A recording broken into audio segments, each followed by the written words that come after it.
Chapter 289. Zhang Pengji suddenly smiled. She felt a little evil in her heart.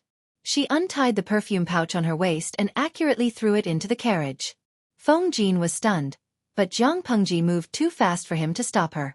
Feng Jin was not the only one who was shocked by her.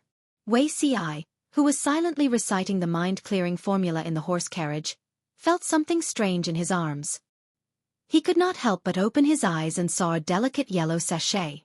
Although it was made for a man, it looked very similar to a woman's and looked somewhat familiar. He picked it up. There was a small she embroidered on the corner. His heart tightened and his pupils shrank. He suddenly turned his head to look out of the car. With just a glance, he discovered a familiar figure leaning against the window, revealing a somewhat evil smile at him. Wei Ci turned his face expressionlessly. He clenched his teeth and held the sachet tightly in his right hand. He curled the sachet into a ball until his knuckles turned white and blue. His chest was in turmoil. Zhang Pengji laughed. Her eyes flashed with interest. Lanting. Are you interested in that Langjun? Feng Jin watched Zhang Pengji's sachet fall into the strange Longjuan's carriage. He could not stop her. Why do you say that? Zhang Pengji turned to look at Feng Jin and said, I just feel that he is pure and not pretentious. He is very different from other coquettish bitches. Didn't Huayu notice? That woman is as beautiful as Huayu. Feng Jin was speechless. Suddenly, he could not look at the term natural beauty in the eye. He took a deep breath and said, Lanting, playing around is one thing. How can you give a sachet to an outsider? Don't worry. I know that Langjun. I was just joking. He won't mind. I was just scaring him. Even if Wei Ci did mind, he would not have the guts to say it. She was very sure that she had never met Wei Ci before she came to Shangjing, but he seemed to have a good understanding of her. He could even be considered to be familiar with her. Not familiar with Lu Shi, but familiar with Zhang Pengji. That was interesting. She could not help but want to tease him. She saw others throw handkerchiefs and sachets, so she did the same. Zhang Pengji smiled and took a sip of tea. Feng Jin looked at her and felt tired. The people in the carriage after Wei Ci were all acquaintances whom she had met once or twice. Unlike the Langjuns who grew up in Shangjing, the Langjuns in Shangjing were used to dressing up luxuriously. There was a sense of decadence in their extravagance. Master Yuan Jing was a decent teacher, and the disciples he taught were decent as well. They did not dress as nobly as Shangjing Gizi. Instead, they looked more like scholars. More importantly, compared to those coquettish B*cheese, these people were more in line with the aesthetics of the live stream viewers. Every time a carriage passed by, the viewers in the live broadcast room would howl for a long time, wishing they could crawl over to hug and kiss the carriage. Zhang Chengwai Jimisiju. I really want to cross over. That way, I can hug the streamer's thigh and look at beauties. Maybe I can become a fair, rich, and beautiful woman with the help of Tang poems, song lyrics, and Yuan songs. I can marry a tall, rich, and handsome man and reach the pinnacle of my life. Xueqi Liangzhu light wine, #despise. Transmigrating? Look at your own face first. In ancient times, people were obsessed with beautiful faces. Even if you were the reincarnation of Li Bai and Du Fu, you would not be able to change your fate if you did not have a beautiful face, let alone Tang poems and song lyrics. Zhang Chengwai Jimisiju. #clutching my chest and vomiting blood. Sob the person above me. You are such a blow to my confidence. The red silk carriages drove into the royal garden one by one. As soon as they got close, a strong fragrance of flowers floated over the high courtyard wall and went straight to the tip of their noses. Wei Ci bent over and got out of the carriage. He had regained his composure. He did not know where the light yellow sachet went. Han Yu asked knowingly, Zixiao, I seem to have seen someone throw a sachet into your carriage. Who is so bold to do that? Wei Ci looked indifferent and said, just a naughty and rude person. Maybe it was because of the ordeal that Han Yu had gone through. He looked more mature than before, but his eyes were still bright and cheerful. If it were not for the inappropriate occasion, he would drag Wei Ci aside and interrogate him. Don't let Lu County Chief hear what you said. Otherwise, Zixiao will not pass the assessment this year, Han Yu said. Wei Ci still looked indifferent. The noblemen who were able to make it to this stage were basically selected from all over Dongqing. They were considered the elite talents of this generation. If there were no special circumstances, they would be able to pass the assessment. It was just that there were differences in rankings. If Xueqi, with the title of Master Yuanjing's disciple, got the last place, it would not only be a disgrace for him, but it would also ruin Master Yuanjing's reputation. As far as he could remember, this was the first time that Xueqi participated in the assessment. When he was parading on the street, the bustling scene made him feel like time and space were disordered. He only woke up from the memory when he saw the small sachet thrown into the carriage by the malicious owner. I don't know what kind of questions Lu County Chief will give. Master said that the future is unpredictable. He asked us to wait and see and deal with it randomly. Han Yu sighed. With Master Yuanjing's ability, he could more or less see some clues, but he did not disclose it to his students. Xueqi listened with a cold face. If the situation had not changed, he would have known the questions for this year's assessment. However, it was a pity that the person who came up with the questions was not the current General Evaluation Officer, Lu Shi. Who knew what questions he would come up with? It is not difficult to guess according to Lu County Chief's personality. Lu Zhang and Cheng Jing were talking in a low voice. Hearing their conversation, Lu Zhang lowered his voice and said, "You can guess." Han Yu looked at Lu Zhang with a smile.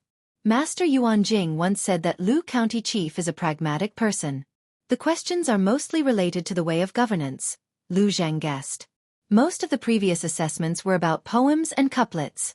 A group of people were there to mourn the changing seasons or sing praises. According to the rumors, Lu Shi was more pragmatic. The assessment was to select suitable young talents for Dongqing, not to select flattering followers.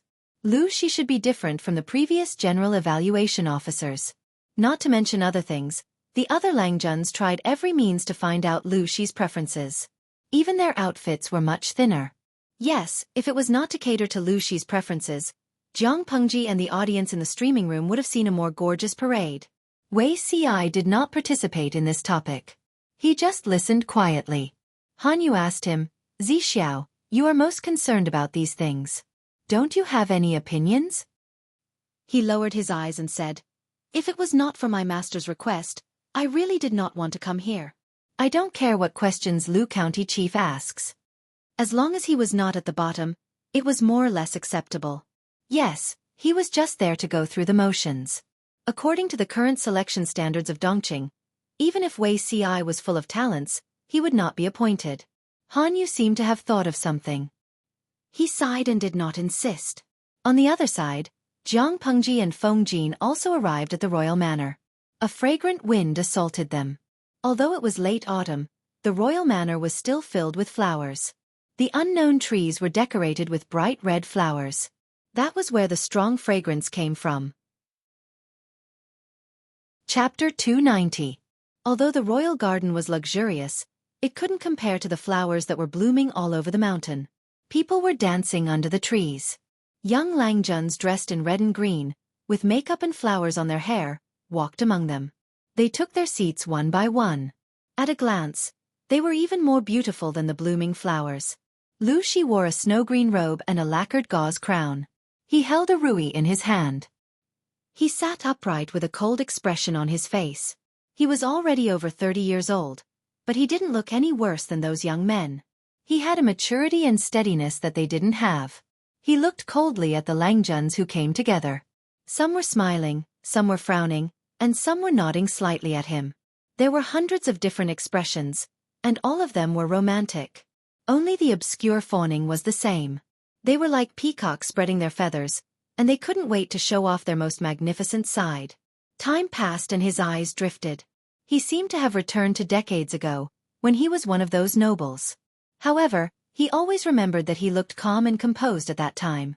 He played the zither, talked about poems, and commented on calligraphy and paintings, but he was actually sweating profusely. It was as if his heart was being threatened by an invisible hand. If he was not careful, it would be squeezed tightly. He was anxious and panicked. When the assessment was over, he went home in a panic and poured out his uneasiness and timidity to Amin. Amin stared at him with hidden bitterness. To this day, he still remembered Amin's angry complaints. How pretentious! What kind of test is this? Lu Shi was confused. Chief Lu, all the Langjuns have taken their seats. We can begin. While he was thinking, his colleague beside him carefully woke him up. Lu Shi opened his slightly tipsy eyes, as if he had just had a good sleep. Looking at the nobles who were more beautiful than the scenery, Lu Shi smiled and said, "Let's start over there." The assessment in Dongqing took place every 3 years. The information about the family background in the top 3 categories had long been sent to Shangjing from other places. Lu Shi arrived in Shangjing a little late. He had spent the past few days on this. He read through the information of all the candidates for the assessment and ranked them according to their family background, status, and identity in their families. He gave them the corresponding scores. They were roughly categorized as superior, medium, and inferior. Although there were only about 100 people participating in the assessment, they were all carefully selected from all over Dongqing. Each of them had a strong family background and could not afford to offend any of them. If there was a huge dispute over the ranking, Lu Shi would have offended their backer. As mentioned before, morality, appearance, and temperament could be used to bribe the examiners. Lu Shi had received a lot of bribes and benefits in the past few days. Whether it was real money or antiques, those people's generosity had left Lu Shi speechless and widened his horizons. No wonder everyone wanted to be a general evaluation officer. Even if they didn't start their business for 3 years, once they started their business, they would be able to make a living for 30 years. Ability, which was the ability to boast, had already been submitted to him. Lu Shi had also seen all of them. Most of them were flashy and boastful. Why did they say that it was flashy but without substance? Take a chestnut for example. A person with a thin waist, who took 5 distilled powder all day, which caused his skin to be too delicate. He could only wear soft old clothes and couldn't even take a shower. Yet, he could draw a bow that could kill 2 birds with 1 stone and fight 2 tigers alone. Wasn't that funny? Oh, maybe it was the kind of tigress that sweated the silk clothes and knocked the jade pillow with a golden hairpin? Lu Shi inadvertently became an experienced driver and drove a car in an artistic manner. It was called an assessment, but it was more like a large-scale gathering with a purpose. All the Langjuns were showing off their talents. Those who dared to show off their talents all had something up their sleeves. Lu Shi had thought it was boring at first, but now he was more into it. The atmosphere was very harmonious. As mentioned before, the assessment was more like a large-scale gathering of the royal family.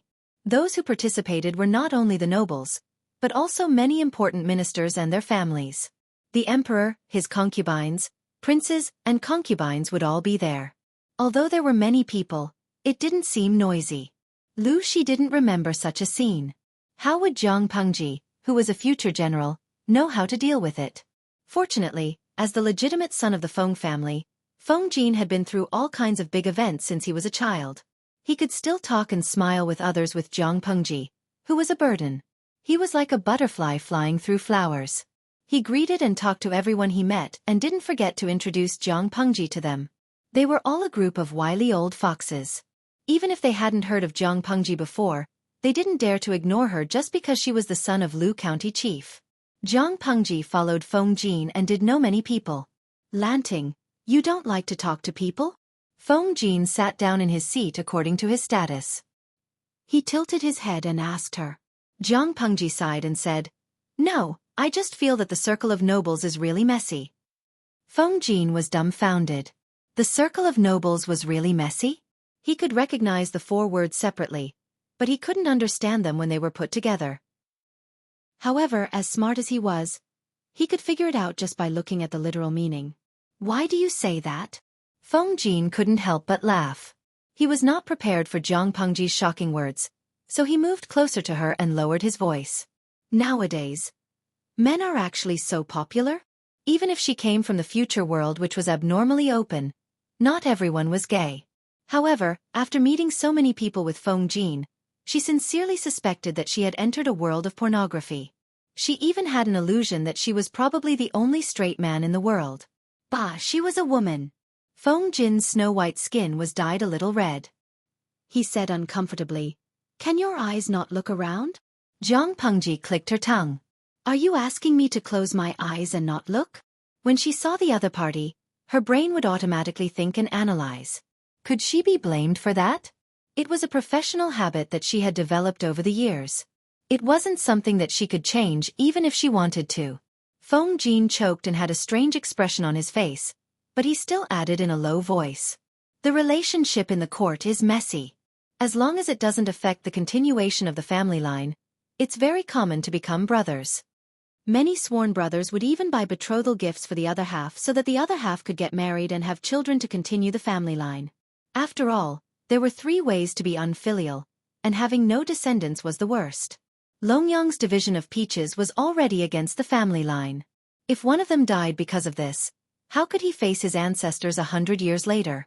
Jiang Pengji squinted her eyes, which made Feng Jin feel uneasy.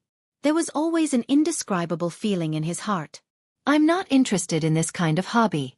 Lanting, you don't have to look at me like this. It's weird. It was usually fine, but when Jiang Pengji stared at him seriously, Feng Jin always had the strange illusion that his whole body was being seen through. Jiang Pengji giggled and said to him, "Why you is upright and upright? Why are you afraid of me?" "I'm not afraid. I just don't like it." Feng Jin said helplessly, "Sit properly. If others see you like this, they will most likely blame County Chief Lu for not raising you well." Suddenly, he remembered something and reminded her, "Lanting, remember not to run around. The royal villa is not like your own home. Every move of yours is being watched. Don't talk and don't do anything. Just be quiet, okay?" Chapter 291. Jiang Pengji's words could not be trusted, including the punctuation. Although Jiang Pengji had never participated in a large-scale party in the ancient times, she had participated in one in the previous era. As the most powerful military leader in the Federation, she had people supporting her wherever she went. For important banquets of the Federation, the organizers would habitually send her an invitation. Whether she would attend or not depended on her mood. After comparing the parties in the 2 eras, she realized that regardless of whether it was the ancient times or her era, it was nothing more than the same routine. However, as the commander of the army, she was treated with respect and had to submit to others. Now, she was just a shrimp. Her ears listened to the moving music and her eyes watched the graceful dance. Jiang Pengji smiled faintly. Being invisible had its advantages. At least she did not have to deliberately remember who someone was. She did not have to think about someone's family background and other human relationships. Then, she had to think about how she should talk to the person. It was so tiring to even talk. She was so bored. It's hard for you to watch so intently. Are their dances that good? Jiang Pengji glanced at the bullet screen. The audience's comments were focused on the dancers' bodies, faces, and skin. As for the dance moves, they all felt that it was too slow. It felt like an old man or an old woman practicing Tai Chi in the park. It was not as good as the square dance. Although she did not know what Tai Chi was or what square dance was, judging from the bullet screen, it should not be easy to describe. The body turns and waves the sleeves lightly. The eyebrows are furrowed. Feng Jin looked at the dancers who were dancing gracefully. He clapped his hands and smiled without turning his head. Waist like a willow, voice like an oriole. Hiss. This feeling needs to be savored carefully. Lanting is impatient. You should calm down. Jiang Pengji was dumbfounded. She looked at Feng Jin, who was engrossed in watching, then at the dancers, and then at the audience in the streaming room. Suddenly, she felt that the audience in the streaming room and her aesthetic standards were in the same dimension. Feng Jin was already a god. The dance moves are pretty good, but I prefer the enchanting ones. Fair skin, long legs, big breasts and perky buttocks. The audience in the streaming room unanimously agreed with what she said. Zhang Qinghua Jishui. I like such honest and sincere streamers. Pai Pai Hai was show. Actually, I like hot bodies too. I only pay attention to hot female streamers. I don't watch those without bodies. The streamer is the only one who doesn't rely on her body. She relies on her inner qualities to attract me. You are the most special. Shu takes you to see goldfish. Have a safe journey. #candlestick. The little angel in the streaming room agreed with Jiang Pengji's point of view, but Feng Jin, an orthodox male from ancient times, was not so open-minded. Her snow-white face was dyed red, and it was obvious that she was embarrassed. Vulgar. Feng Jin was Feng. Jiang Pengji understood that a young man like Feng Jin, even if he liked girls with nice skin, he would not say it out loud. She snorted coldly. Why you're lying. How am I vulgar? Feng is Don. I Feng Hua. dozen. Don don don don don, phone, dozen. Jiang is with Jiang, Jiang, I phone colon, Li Jiang Jiang phone Jiang. Phone, colon, Jiang, Jiang Jiang, I Jiang. Jiang Pengji misinterpreted his words. Feng Jin was no match for her. He gritted his teeth and said, Lanting, do you dare to let Chief Lu hear what you said? Jiang Pengji retorted indifferently. Why you? Have you forgotten who I went to the brothel with? Feng Jin. Who else could it be? Your father, Lu Shi. Fine, he lost. No.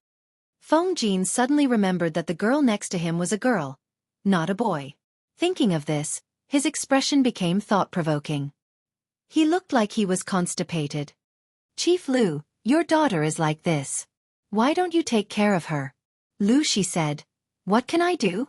I'm also desperate. Not to mention going to a brothel. Even if my daughter went to a small restaurant in the south courtyard, I would accompany her.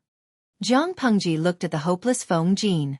She smiled and squinted her eyes. There were all kinds of bad things about the ancient times, but one thing was for sure. The people were conservative.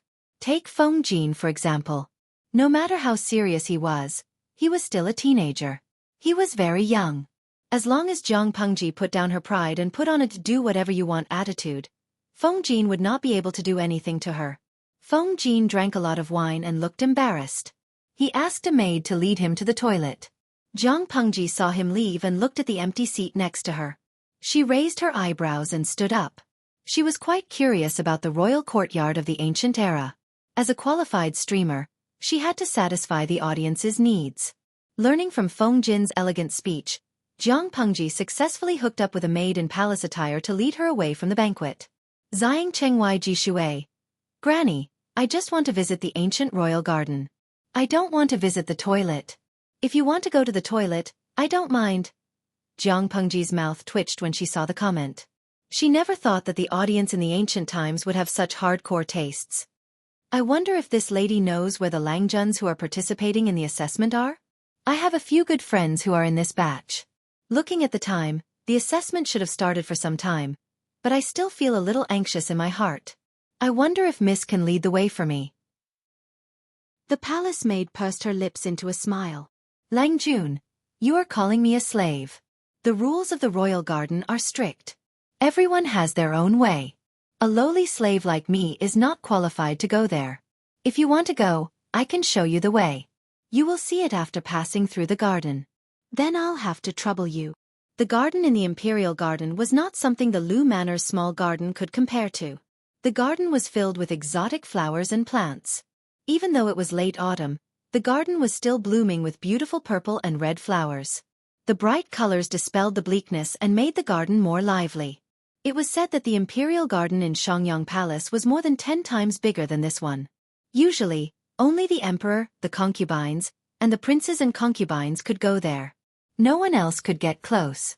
Jiang Pengji was not qualified to step into the garden of the royal family if it was not for the special occasion, let alone walk around casually and admire the beautiful scenery. Jiang Pengji did not even have the right to enter the garden of the royal family. Ah, Your Highness. Be gentle. Jiang Pengji found a secluded place and prepared to rest on an artificial hill. A member of the audience who studied biology in the streaming room expressed his interest in the unfamiliar plants in the garden and wanted to observe them up close. He asked Jiang Pengji if he could stay in the garden for a while. It would be even better if she could zoom in and let him observe them carefully. She thought that she had nothing to do, so she agreed. However, after she closed her eyes for a while, she heard a coquettish gasp from below. The gasp of a man and a woman was getting louder and more urgent. Jiang Pengji, who was sitting above, was speechless. The audience in the streaming room was even more direct. Chapter 292. According to Jiang Pengji's 5 senses, she naturally knew that there were 2 people in the mountain stream, under the rockery. However, they were well behaved at the beginning. Maybe they were a couple who had committed to each other and took the opportunity to confess their feelings. She was also very confident in her concealment skills. She was sure that she would not reveal her tracks and scare the couple. She was very pure, but the old driver was skilled in driving. He drove the car so suddenly that it caught her off guard. The couple did not say anything and could not wait to hug each other. They tore off each other's clothes. Not long after, they took off their clothes one by one. They went straight to the third base. Their actions were intense. The pearls and jadeite on the girl's head hit the rockery wall, making a slight knocking sound. Zhang Pengji was stunned on the spot. The audience in the streaming room was clamoring to see the live version. Zhang Chengwai Jimisiju. Ow ow ow. Granny, can you adjust the camera angle of the live stream room? I can only hear the sound but can't see the image. It feels weird. An excellent live stream room should have excellent sound and color. Lao Ciji Lianming. This car is so unexpected. Even if I'm an old driver, I almost drifted off the curve of the mountain. Zhang Pengji quickly calmed down. She did not agree to the request of the audience in the streaming room, nor did she leave the spot. As a result, the pair of lovebirds, who were secretly looking for an opportunity to have sex in the wild, were completely unaware. They were having fun, and from the sounds, they seemed to be playing different tricks and positions. They were completely unaware that Zhang Pengji was half lying on the path created by the rockery, as well as 10,000 spectators. Zhang Pengji deeply felt that even though she was not the primary student of Grim Reaper that the audience spoke of, and people died wherever she went, she had something in common with that person. It seemed that she could encounter interesting things wherever she went. This time, she even encountered a couple having sex in the wild. Host V. The Dongqing royal family is doomed. The emperor has an affair with the wife of his minister and his father's concubine. The son has an affair with another son's future wife on a day like the assessment. They are not afraid of people coming and going. They are caught red-handed. The audience in the streaming room looked at the bullet screen and was a little confused. Zhang Chengwai G2A. #despise. Granny, are you secretly watching? Otherwise, how would she know who the couple is? Zhang Pengji secretly rolled her eyes. She did not want to be in the limelight. However, no one in the live stream room could keep up with her brain, so she could only accommodate the other party. Host V. Judging from his voice, the man is Wu Ma Jun.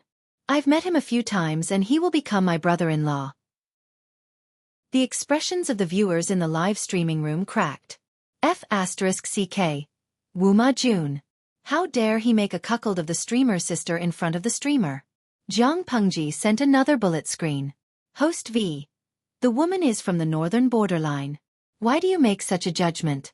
Because Wu Ma Jun just ripped off the other party's dress. The sound of fabric tearing is not ordinary silk or satin. This is a special fabric that only a few nobles in the northern borderline can wear. I've read about this in a book called Unofficial History. The author was so bored that he tore different kinds of fabrics and carefully recorded the difference in the tearing sound. Because of the intense movements, the pearls and jade necklaces on the woman's head knocked against the stone wall. The quality of the fabric can also be heard. The woman's clothes were stripped off. The action was so intense that the pearls and jade necklaces were scattered on the ground. Zhang Pengji could figure out how many pieces of jewelry fell on the ground and whether the quality was good or not just by listening to the sound. Combining the above points, she thought about the people from the northern borderline who came to Dongqing recently. Naturally, this identity of his was obvious. Lao Ciji Lianming. I don't know. Should I say that the streamer has good ears or that she has seen too many things? She seems to know everything. He was having sex, but she could hear so many things that had nothing to do with the topic. Her face was cold. She felt that she and the streamer were not from the same world. Oh, that's not right. They were not from the same world. Although Zhang Pengji was listening to an overflowing drama at a close distance, her expression remained normal. Her eyes were still clear and bright. She was not affected by the wild mandarin ducks below at all. Some veterans in the streaming room could not help but call for Miss Five Fingers just by listening to the sound. In the eyes of the audience, Zhang Pengji was too cold, but it was normal for her. If a well-trained genetic warrior could not even control his physiological reactions, he would have been kicked out of the ranks of genetic warriors long ago. After about the time it took to burn 2 joss sticks, the wild mandarin ducks below finally stopped. They hugged each other and panted. At that moment, a member of the audience jeered and asked Zhang Pengji. You dialed his phone is switched off. Streamer, you listen to the show for free. Don't you have anything to say? Host V. Trash. Looking at these 2 short words, many of the veteran audience members revealed a meaningful smile. The pair of wild mandarin ducks below calmed down for a while. Then, there was the sound of them putting on their clothes quietly. Your Fourth Highness, and Yaina will remember what happened today deeply. Your Fourth Highness? Haha, it was indeed Wuma Jun. Jiang Pengji sneered as she listened. One was the fourth prince of Dongqing, and the other was the princess of the northern borderline, who was about to become the second princess consort. They came to the rockery on such a special day. They were really too much. What did the fourth prince want to do? Wuma Jun had woken up from what had happened just now, but his voice was still a little hoarse. Are you really going to marry my second brother?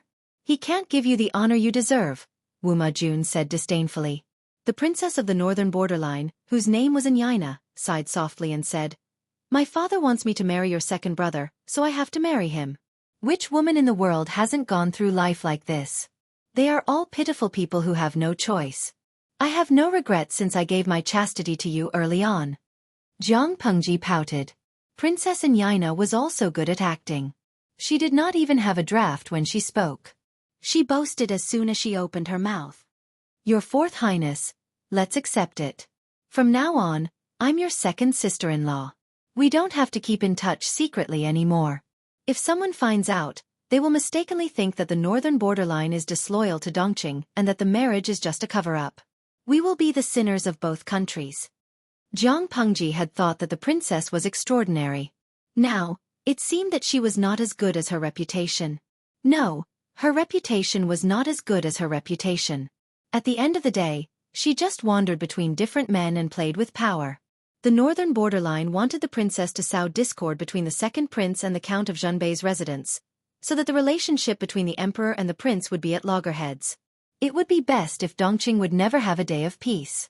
Unexpectedly, the princess had already destroyed the relationship between the two princes before she married into the northern borderline. Logically speaking, Wuma Jun was ambitious. Although he was young, he liked to plan before taking action. He was not like a brainless pig. How could he be easily hooked by Princess Yaina and believe in her affectionate performance? She frowned, but she forgot that most men nowadays regarded women as vassals and objects. Who was he referring to as having long hair and short knowledge? Princess Yaina's acting skills were too good, and Wuma Jun was too conceited. Chapter 293. Jiang Pengji did not intend to show herself. Naturally, she would not let others discover her traces. She kept a sneer on her lips as she listened to the man and woman being lovey-dovey to each other. Due to the obstacles of reality, they had to go their separate ways and forget about each other. To be honest, a more active gossiper could write a short story about sadomasochistic love in minutes. Jiang Pengji lifted her eyelids. All kinds of sadomasochistic love stories had popped up in the streaming room. Some experienced players who were proficient in all kinds of romantic plots could accurately guess the conversation between Princess Yaina and Wuma Jun. They echoed each other.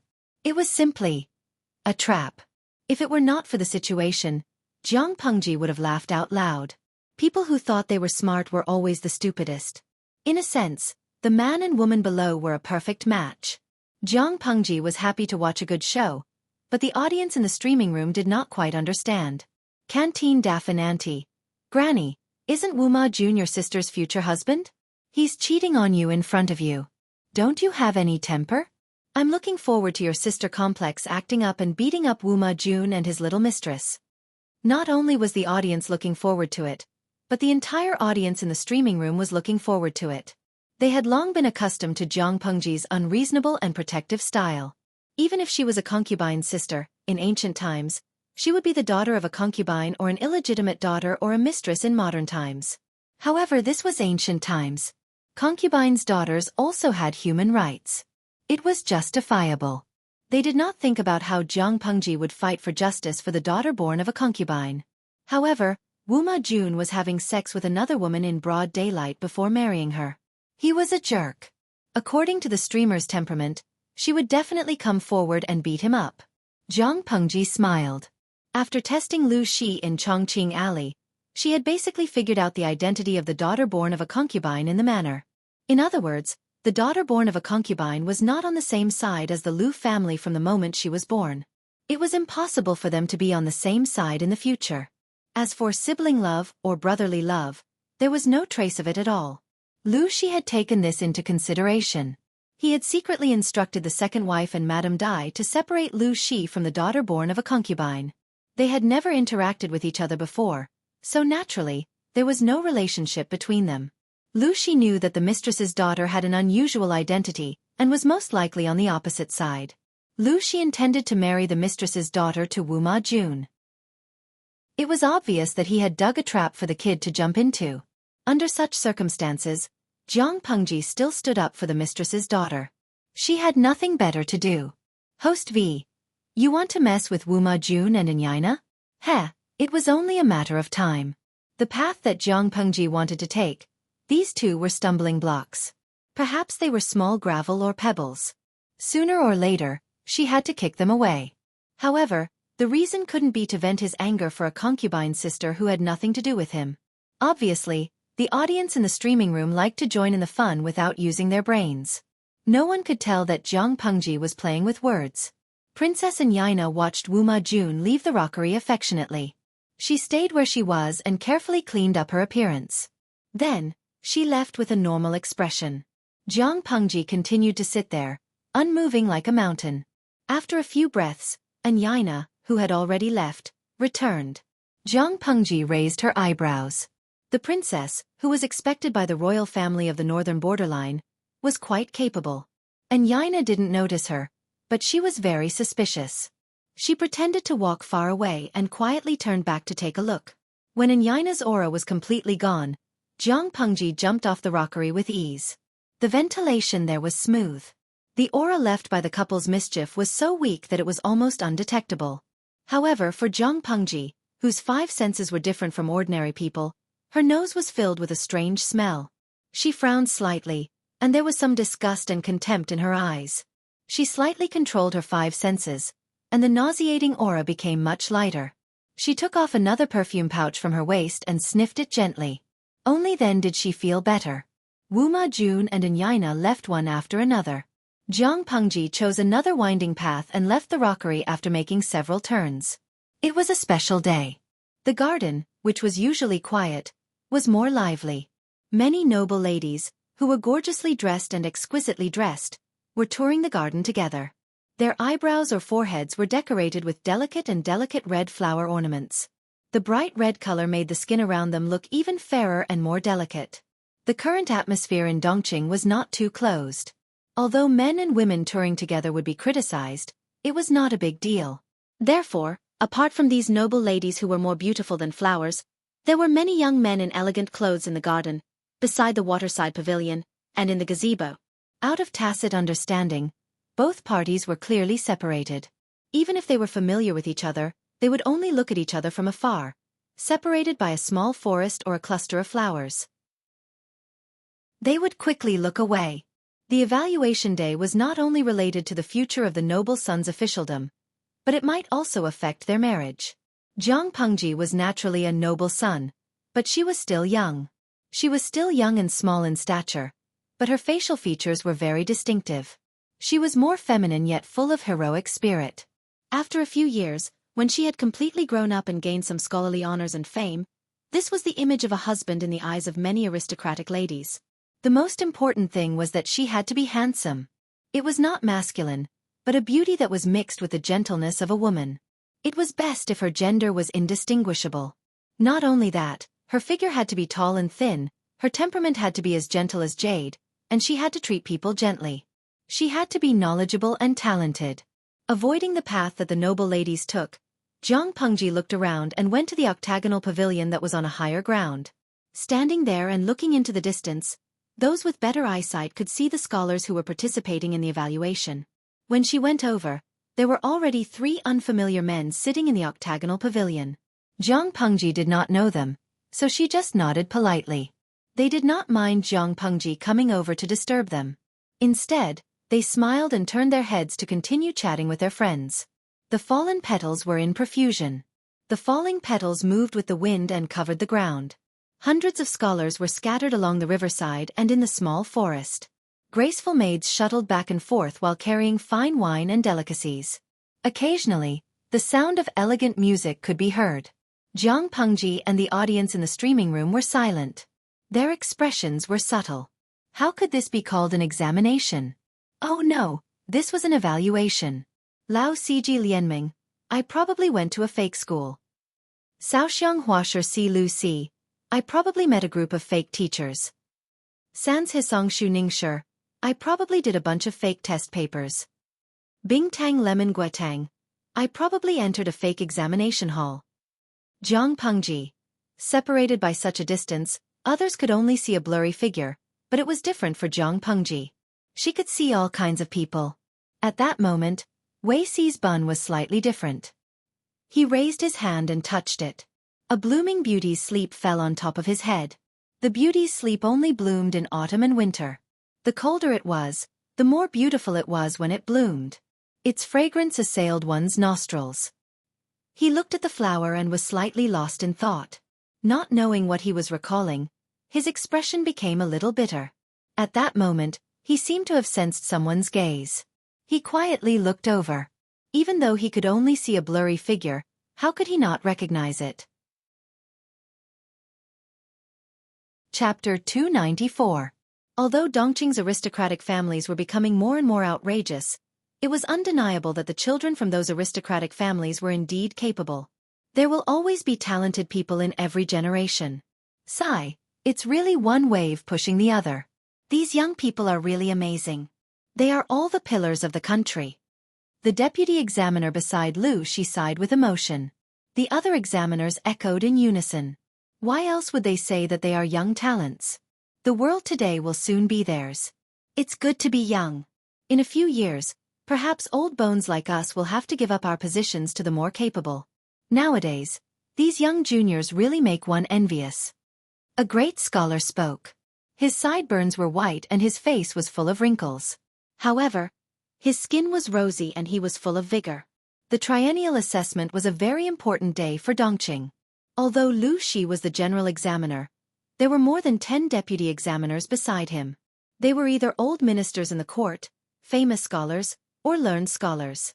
Every one of them had more experience than Lu Shi. However, Lu Shi hated it when they took advantage of their seniority. Listening to the few of them sighing, he secretly clicked his tongue in his heart. Then he sneered coldly. Even a pig would have 2 hooves to walk when a large amount of resources was thrown at it, let alone a human. The other assessments were almost done one after another. The atmosphere was also heated up. Under the urging of a few deputy examiners, Lu Shi got up from the couch. Then, he took out a scroll from his sleeve. 2 maids came forward and removed the seal on the scroll. They unfolded it and hung it on the shelf. Seeing that scroll, all the scholars had already perked up. The highlight of the day's assessment was coming. When they saw the big word on the scroll, they were all stunned. They either frowned in deep thought or secretly muttered, "People." That was the only word on the scroll. It was also the topic of the assessment this time. In layman's terms, it was a written essay with a topic.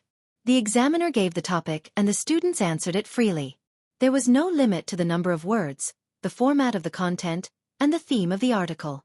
As long as the topic was closely related to the people, be it governance of the people, farming, commodity trading, or education, it would not be considered as going off topic. It seemed simple, but in fact, it was very difficult to deal with. First of all, the topic was too broad. There were many things that could be written. Because of this, it was too difficult to write something that was brilliant, incisive, thought-provoking, or to be praised by Lu Shi. Most of the time, it was better to be neutral. Secondly, most of them were sons of aristocratic families with excellent family backgrounds. Although they did not talk about politics, they also did not have much contact with the common people. Most of what they knew came from books. If they were not careful, they could easily write false information. How could they enter the topic? To them, handing in the mission wasn't difficult. What was difficult was how to stand out and suppress the others. Of course, Jiang Pengji also saw the question. She frowned. Lu Shi's test question could be said to be easy, but it could also be said to be too difficult. It was indeed a bit tricky. Min, the characters follow the corpse and follow the clan. Corpse meant that the body was unable to move, and by extension, it meant that the body could not migrate or move. Sure meant country and clan. When the two were combined, it was the people. If one thought about it in a divergent way, Min could not only be interpreted as the common people, but also as the national economy and the people's livelihood. From the connection between the two, the basic necessities of life, food, housing, and transportation related to the people could all be included in the thinking. The national economy and the people's livelihood, such as reading and being rich in the country, could also be used as a starting point for the question. More importantly, after Lu Shi gave the question, he did not give any other hints. The students were also very confused. If they could know Lu Shi's inner bias, they would be able to think about the key points and cater to his preferences. Many of the scholars were in a difficult position. When the deputy examiners saw it, although they had objections in their hearts, they did not say it out loud. He cared about the people's livelihood, and he was pragmatic. What else could they say? Seeing the question, Xueqi curled his lips slightly. He was very sure that there was something wrong with Lu Shi, but overall, he did not seem to be that annoying. The question had been given, and it was not convenient for the scholars to communicate and discuss. Many examiners were watching from above, so they could only rely on their own abilities. While the others were still thinking about Lu Shi's preferences, a few scholars had already started to grind the stones, lay the paper, and picked up their pens to write. Lu Shi's eyes swept around. Those who started writing were basically the candidates that he had expected. He could not help but secretly sigh in his heart. They had left their names in the annals of history based on their abilities. Naturally, there was a certain reason for that. There was no point in being envious or jealous of such talents. He walked around a little and swept his gaze across the few people's writing desks. He could not help but nod. The question that he gave was indeed very broad, but as long as it did not deviate from the people, it would basically not stray from the topic.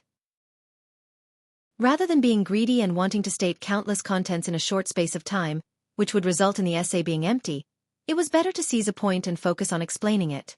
Of course, it was one thing to understand the principle, but it was another thing to be able to write something substantial. Some people had already understood Lu Shi's intentions, but when they started writing, they realized that they could not write anything substantial. Based on their analysis of Lu Shi, he could be considered a practical person. What was the use of exaggerating? He might even prefer those who knew about agriculture and water conservancy, and were hardworking and capable. Of course, these people still had self-awareness. More people were disdainful. Everyone liked to listen to flattery. So what if the essay was beautifully written? As long as the general evaluation officer was comfortable reading it, it was fine. Therefore, there was no lack of fools who liked to show off their literary talent. Among the many scholars, Lu Shi cared the most about Master Yuanjing's few students and disciples. There was not much difference from what he had expected. Just from the content of the essay, he could actually feel out the temperament of these people. The only one that surprised him was Xueqi, this fourth disciple of Master Yuanjing. It seemed that he was not like Min had said. He only had a good face. Cheng Jing was steady and practical. He paid attention to farming and water conservancy. Han Yu was righteous and open-minded. His essay was related to the criminal law. Lu Zhang seemed to conform to the norm, but when he went deep into his essay, he pointed out the current shortcomings of Dongqing and cried out for the people. But this Xueqi, just by looking at his appearance, he was like a jade-like person. He was cold and had a bit of gentlemanly gentleness. He was strangely harmonious. However, his article was quite spicy and pungent. Even if Lu Shi admired his essay very much, he could not give him too high a score at this juncture. That was not the way to court death. This lad seemed to naively hope that all the people in the world could study. He gave a lot of practical suggestions and plans. The corner of Lu Shi's mouth twitched. He provoked the authority of the gentry at this time. Was he not afraid of being put in a difficult position? He sighed secretly. Xueqi's deliberate act of looking for trouble was King ridiculous in Min's eyes. However, the troubling matter was not over yet. Zhang Pengji was in the pavilion watching many scholars immerse themselves in their essays. She felt slightly comfortable. That was the atmosphere of an examination. However, she changed her opinion very quickly. Hiss! The sound of cloth tearing rang out. Xueqi was about to use the incense burner to dry the ink stains on the essay that he had written. A scholar near him was still deep in thought. His face was flushed and his expression was a little squinted. He kept tearing at his clothes. The clothes that the scholar was wearing were old clothes. They were worn loosely. Naturally, they could not withstand such torment. Soon, a big hole was torn. Wei Ci was speechless. Lu Shi heard the movement and turned his head. The Lang Jun had already taken off his clothes. He stood up from his seat with his back facing Lu Shi. Lu Shi was speechless. Chapter 295. The clothes slid down and piled up at the feet. Everything was exposed. Naturally, everything in front of the body could be seen. The filthy thing even had the tendency to raise its head. The passing maids could not help but scream when they saw it. The scholars who were alarmed by the scream turned their heads to look for the source of the movement. The deputy examiners who liked to flaunt their seniority also stopped chatting and looked up. All of a sudden, they felt like they were going blind. It was fine for the men. They had the parts that others had. So what if they saw it? At most, they would feel that it was an eyesore and spit at it for being immoral. However, the maids were different. They entered the royal palace. Strictly speaking, they were the emperor's women. Now that they saw the body of another strange man, and they were all virgins, they were suddenly frightened and screamed. It was already good of them to not be in a mess. Lu Shi's face was livid. When he saw the scholar's smug expression, he immediately guessed what was going on. The audience in the streaming room took advantage of the camera angle and zoomed in to see the situation of the assessment clearly. Just as they were picking and choosing and sucking up to all kinds of handsome men, the naked Lang Jun occupied most of the screen. White and plump breasts, slender waist, white and skinny legs that were a little blue. The audience in the streaming room. The sparse bullet screen instantly became turbulent, and the overwhelming number of words blocked the virtual screen. Lian Yizi Huaji. Oh my god, my eyes are going blind. Zai Fengjin Bao Bao. It's too much.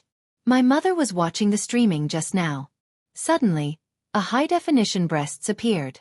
Now she suspects that I'm watching something dirty. She's going to the balcony to hit me with a clothes hanger. Help! Yinyang Zuanshang. I'm the one who's miserable. My wife is starting to doubt my sexual orientation. Apart from these complaints and ridicule, the others were all copied and pasted to protect their eyes. Zhang Pengji was almost dumbfounded. She had just listened to an action blockbuster on the rockery. Now she came to peek at the assessment and encountered someone tearing his clothes and wanting to run away. She must have seen a fake assessment. The panic over there also attracted the attention of many people. They all ran to the octagonal pavilion to secretly see what was going on. As the person involved and the culprit of everything, the scholar was not ashamed. Instead, he was proud. The embarrassment and panic of the maids around him greatly pleased him. He threw his head back and laughed, blushing. All living beings come naked, this is their nature. Why are you all so alarmed? Wei Ci snorted coldly and said harshly, children are young and don't know shame. Are you the same? Etiquette, justice, honor, shame, and trust have been cultivated to perfection. That person heard Wei Ci's sarcasm and turned his head to take a look. Wow, this was really amazing. He felt as if he heard the sound of his heart blossoming. It was incomparably wonderful. The scholar squinted his eyes and his footsteps floated as he approached Wei Ci with a chuckle. I really didn't know that in this mediocre world, there's actually such a heavenly beauty. When I saw you, Lang Jun, I felt as if I had known you before, as if you were an old friend from Mount Wu. You look very familiar. Can we be like brothers? In layman's terms, it was, brother, I think we've had fun in our dreams before. Can we still go on a date? Nowadays, the southern style was prevalent in Dongqing. There were many Qi brothers, and many scholars even regarded it as a fashion. However, there were still many straight men in the world. They were rather disgusted by such actions that went against yin and yang. Due to the orthodox public opinion of the harmony of yin and yang, although there were many sworn brothers, most of them would do it in secret. Very few of them would confess their love to another man in public, not to mention that after eating too much of the hanshi powder, one's brain would turn over and one's clothes would be taken off. One would flirt with someone of the same gender. Wei Ci's expression was completely unsightly. What did it mean to be an old friend from Mount Wu? Did he still want to be like brothers? The seats of all the scholars were fixed, so Master Yuanjing's students and disciples did not gather together. Hearing the commotion and seeing that Wei Ci was actually being teased by a libertine who had taken drugs, his face instantly darkened and he was very angry. Who would have thought that someone would be so daring to take hanshi powder at the assessment site? It was fine if he used it, but he was so excited that he forgot where he was. This was the place for assessment, not an ordinary gathering. Although he was angry, if Xueqi was really offended and taken advantage of by this fellow, how would his reputation be in the future? Thinking of this, a few scholars from Langyi Academy went forward to stop him. However, they were quite far away from him. The scholar who was high was only 3 to 4 steps away from Xueqi.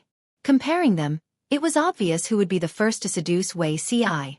Lu Shi was so angry that his eyes were filled with murderous intent. He clenched his teeth and said, "Guards, take this person away." In order not to disturb the scholar's assessment, the guards who were an eyesore were all waiting outside. It would take some time for them to come in. Xueqi restrained the anger on his face. His gaze was cold as if he was looking at a dead person. With a cold face, he stood up, picked up the writing table with both hands and swung it directly at the scholar. He did it in one go. Everyone was speechless. Xueqi looked down and said, "Immoral." His hand was still holding on to the writing table. No, it should be said that half of the writing table and the other half was hanging on the scholar's face. Looking at the broken writing table, then looking at the scholar's face that was covered in blood, many people secretly shuddered. If the writing table had been smashed on their faces, wouldn't their faces be flattened so that even their parents wouldn't be able to recognize them? Xueqi's fingernails were neatly trimmed, but because he used too much force, his fingertips were pale. His fingers used force and his knuckles were distinct. The veins on the back of his hands were bulging. It was obvious that his heart was not as calm as he looked. At this moment, the guards rushed over. Xueqi raised his head and glanced at Lu Shi and the scholars. He bowed with a calm expression, pursed his lips and left with a wave of his sleeves. He was very clear that there was no need for him to stay. Even if there was a reason for hitting someone during the assessment, it was very likely that he would be disqualified. Rather than continuing to stay and becoming a laughingstock, it was better to leave quickly to avoid being bullied and humiliated. Lu Shi bent over to pick up Xueqi's answer paper. Because the ink had not completely dried and the ink on the inkstone on the writing table had spilled, a lot of the content was dyed black. Lu Shi shook the paper and took the incense burner to dry the ink. "Tesque, what a pity." Lu Shi pointed at the scholar coldly. "Drag this disgraceful person away." Xueqi was at least high-spirited and took the initiative to leave. However, the scholar who made a mistake and caused trouble was personally ordered by Lu Shi to drag him away. Comparing the two, no one would be bothered about Xueqi injuring someone. They would only feel pity that the child was unlucky. This was only one of the reasons. More importantly, Lu Shi's action had almost negated everything about the scholar. His scholarly reputation was completely ruined. After being hit in the face with the writing table, the intense pain caused the scholar's light-headed head to return to the human world from heaven. There was still a pleasant aftertaste in his body. However, when he saw everything around him clearly and the cold wind blew, he realized that he was naked and almost fainted. Chapter 296. His brain had cooled down and he no longer had that unruly drive. It was late autumn and when the wind blew, he felt a chill all over his body. His legs were trembling and his legs were trembling. He was afraid. Lu Shi saw the change in his expression and sneered coldly. "The evaluation is related to the country and the future of Dongqing. It is such a serious and sacred matter and someone took off his clothes and ran around in public without any sense of shame. He has learned all the words of a saint. It is really an eye-opener." The scholars were as quiet as chickens. The frightened maids knelt on the ground and trembled. Seeing that the guards did not take action, Lu Shi said in a calm tone, "Drag him away. Do you really not understand human language?" A few deputy examiners were about to plead for mercy. Although they also felt that the scholar had gone overboard. Consuming hanshi powder had become a trend in the upper class of Dongqing. It was an elegant matter. Even if the reaction was over the top, it was because the powder was not used properly. This kind of matter was not a special case and should be dealt with according to the circumstances. Muddle-headed. Before they could speak, Lu Shi had already scolded. Although he did not mention names, how could those old foxes not know that he was scolding them?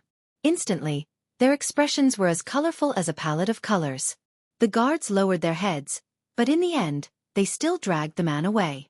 Lu Shi's face was cold. He smoked and dried Xueqi's examination paper and folded it into his sleeve. The audience in the streaming room could not hear what Lu Shi scolded, but looking at his expression, they knew that the streamer's father was really angry. More importantly, no matter how one looked at it, that scholar's actions seemed like he was high on drugs. Librarian. That's strange. Why do I feel that there is something wrong with the scholar's behavior just now? Daming Iguan. It's not just not right, he was basically drugged. What's the difference between this and taking off one's clothes in the examination hall with the intention of touching or molesting another student? No matter who you are, you must be thrown out. I don't know if I have seen too many court intrigues, but I feel that this matter is not that simple. Maybe this student was plotted against. In an instant, he thought of a court intrigue. Lao Ciji Lianming. I think he ate too much hanshi powder. How is this a plot? Earth's most handsome man. Hanshi powder? What was that? Lao Ciji Lianming. Hanshi powder, also known as 5 stones powder, is a type of poison that can cause addiction and hallucinations. After consumption, the poison will spread and the body will develop a huge internal heat. Long-term consumption will result in chronic poisoning. But the ancients believed that after the consumption of hanshi powder, it would have the effect of clearing one's mind, and it would be as if the gods were helping one to compose poems. It was probably because of this that the naughty brat took the pill during the assessment. Nougat. Isn't this poison? Jiang Pengji could not help but raise her eyebrows when she saw the contents of the bullet screen. She knew about it. Hanshi powder was a popular luxury item among the aristocrats of Dongqing. In Lu Shi's memory, he had seen many scholars in Hejian County drinking hanshi powder to liven things up during gatherings. Another member of the audience searched for the information of hanshi powder on Baidu, and copied and pasted a whole bunch of information, which could be considered as a form of education for those who didn't know about it. Lao Ciji Lianming. Hanshi powder is addictive, but from a certain aspect, it is scarier than drugs. Jiang Pengji glanced at it and put it down disinterestedly. The audience in the streaming room belonged to the modern era. To them, hanshi powder was still very scary. However, Jiang Pengji grew up in the interstellar era where technology was highly advanced. The various kinds of drugs that were once feared by people, in her eyes, were not qualified to enter her sights. Bing Tang Ningming. That's scary. If one accidentally becomes addicted to this thing, wouldn't he be crippled? It wasn't easy to get rid of drugs in the ancient era. Think about our Chinese country. Think about opium. If this thing were to be widely spread, the consequences would be unthinkable. This bullet screen gained the support of many viewers. Host V. There's no need to be so worried. Hanshi powder can only be spread in a small area. This thing is very expensive. Ordinary people can't afford to use it, which prevents the possibility of it being spread widely. After consuming hanshi powder, one still needs to go through a very complicated process to disperse the excess internal heat in the body. If there's a mistake during the dispersion, it could lead to death. The people can't afford it. Even so, the harm of hanshi powder can't be ignored. In the current ancient era, the upper-class society is in low spirits, the atmosphere of society will also be led astray. The unlucky ones are the lower-class people. Jiang Pengji looked at the scholars participating in the assessment, her brows slightly furrowed. She suddenly lost interest to continue watching. Hanshi powder indeed couldn't enter her eyes, because based on the physical qualities of humans in the future, it's basically impossible to use hanshi powder to cause people to become addicted. But the people in the ancient era were different, they were too weak. Those aristocrats who were spoiled since young were even weaker. Once one becomes addicted, it would be difficult to quit. Probably no one has the willpower to quit. The noble scholars, they have the money to buy hanshi powder. They will be fine as long as they continue to consume it. Why would they go through hardships to quit? In the current pyramid society, where illiterates are everywhere, the influence of the elites on the lower class is too big. The decadence of the elites will cause the whole world to be decadent. They are useless. It will also cause the atmosphere of the whole society to be foul. She pursed her lips into a straight line. She didn't alert anyone. She quietly left the octagonal pavilion. After such an episode, Lu Shi didn't have the mood to host the assessment. He waited for all the scholars to finish answering their questions. He ordered people to collect all the papers of the scholars. For the sake of fairness, the names of the scholars were all covered with white cloths. They will be assessed slowly. Han Yu's face was full of worry. Zi Xiao this time, isn't it too much of a loss? Why did he encounter such an unlucky thing? He didn't look at the almanac when he went out? Lu Zhang said, Zi Xiao is always meticulous. I hope this incident won't bring too much of a blow to him. Their master, Master Yuan Jing, was not surprised at all that Wei Ci left the assessment halfway. Instead, he smiled calmly. I know about this, you don't have to worry too much. Zixiao already has a plan. Wei Ci never thought of serving Dongqing. What meaning does the assessment result have to him?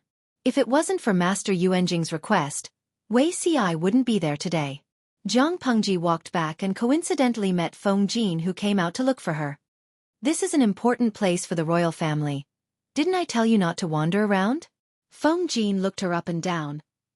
He was secretly relieved to make sure that there was nothing unusual about her. She didn't seem to have caused any trouble. I just wanted to watch the assessment from afar. There are people around. If I did something wrong, I can't be the only one to be in trouble. Zhang Pengji glanced at the other scholars and noble ladies, indicating to Feng Jin that she was innocent. I'm afraid that you don't know the rules here, right? It was not easy for him to take care of a naughty child, an injured person. Don't be fooled by the beauty of the royal garden. Who knows what demons and monsters are hiding in the dark? If you accidentally ruin someone's plan, you might lose your head. Zhang Pengji walked to Feng Jin's side. They walked side by side on the narrow path. They were quite a distance away from the others. It seems that you are very experienced.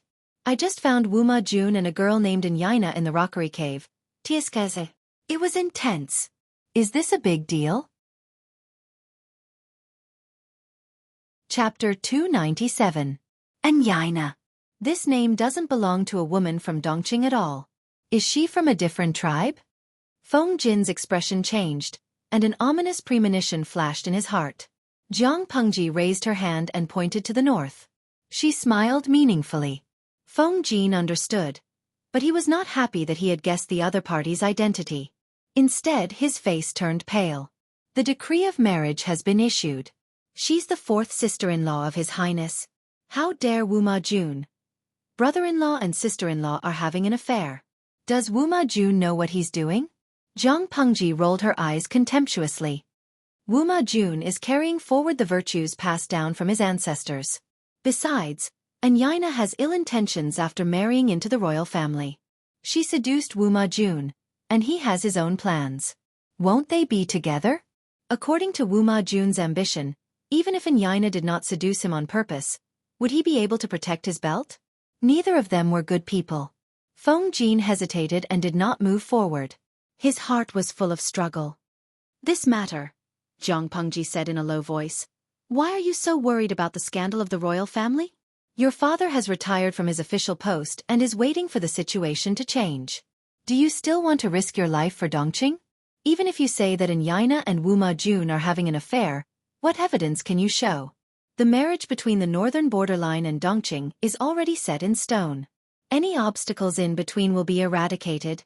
After listening to her, his expression kept changing. After a long time, he let out a long sigh. Forget it. This matter indeed has nothing to do with me. Feng Jin was very clear about Wuma Jun's ambition. Feng Jin could more or less guess his purpose of seducing the princess of the northern borderline, Yaina. However, that person was only ambitious but had no brains. He did not see the big picture. That was what Feng Jin despised the most about Wuma Jun. Getting in touch with the royal family of the northern borderline through Yaina was tantamount to asking a tiger for its skin. He would be bitten to death. Zhang Pengji tilted her head and looked at Feng Jin's side profile. She said, "This matter has nothing to do with you. Let me tell you something that is related to you." Feng Jin's heart skipped a beat. He asked her without changing his expression. "What is it?" Zhang Pengji said, "During the assessment just now, a scholar consumed hanchi powder and took off all his clothes in front of everyone." "Yes, you didn't hear wrongly. He stripped naked in front of all the scholars, my father, and the other deputy examiners. He even flirted with Master Yuanjing's disciple, Wei Zixiao." Feng Jin was stunned. His eyes widened involuntarily. This is simply absurd. Zhang Pengji told Feng Jin about it as a joke and teased him. "You should be glad that you didn't go for the assessment because of your arm injury. Otherwise, perhaps the one that libertine has his eyes on would be your beauty, Feng Huayu." Why did he feel like his hands were itching to beat the brat in front of him? Zhang Pengji burst into laughter. Her eyes were filled with a relaxed smile. "Forget it. Since you're so honest, I'll stop teasing you." Feng Jin's expression was stiff. He looked a little angry, but Zhang Pengji smiled from the bottom of her heart. The two of them walked through the veranda and looked from afar. They seemed to be chatting and laughing. When they were about to leave the garden, Jiang Pengji noticed a strange gaze. She subconsciously stopped smiling and looked at the source of the gaze. In her line of sight, there was only a disappearing piece of cloth. "Did you see someone you know?" Feng Jin asked her. "Sort of, but he's very guarded against me. I don't know how I offended him." Jiang Pengji shook her head. If Wei Ci liked to avoid her, then so be it. She wanted to see how long he could keep his secret. "Huayu, how much do you know about Langya County?" Feng Jin retracted his gaze and looked in the direction where Jiang Pengji was looking at. He didn't see anyone. "Langya County? I forgot that you're going to Langya with Master Yuan Jing to study. It's better to be prepared. You should do your homework and understand the situation of the aristocratic families in Langya." Feng Jin smiled. He thought Jiang Pengji was worried about studying in the future. Langya County is a place where military strategists fight for it. It's also a place full of spiritual energy and nurtures many outstanding talents. It's a place where aristocratic families gather. Jiang Pengji nodded. She knew all that. "I heard that there are many aristocratic families in Langya County. They're not to be trifled with. Hejin County was rich in beauties, while Langya County was rich in scholars and heroes. Many famous scholars were basically from Langya. The two were completely different in Dongqing." Feng Jin comforted Jiang Pengji. "They're indeed not to be trifled with. But as long as you know your place, no one will deliberately make things difficult for you for the sake of Lu County Chief. Moreover, when you enter Langya Academy, Master Yuan Jing will protect you. What are you afraid of?" As long as the friend beside her didn't make a fuss, she would definitely have a good life in Langya County. Jiang Pengji asked again. "Then, have you heard of the Wei family of Langya?" Feng Jin listened and frowned. He rummaged in his mind for a long time. "The Wei family of Langya? I have some impression of it. If I remember correctly, the branch of the Wei family of Langya is a branch that branched off from the Wei family of Bianzhou not long after the founding of the Xia dynasty. But this branch has been declining for a long time. It's getting worse with each generation." Bianzhou was located in Vongzhou. The Wei family of Bianzhou was considered a first-class aristocratic family in Zhongzhou. "Do you know the current situation of the Wei family of Langya?" Jiang Pengji asked. "I vaguely heard that the branch of the Wei family of Langya has returned to the Wei family of Bianzhou and returned to the main clan. Although it's said to be returning, it's actually just living under someone else's roof.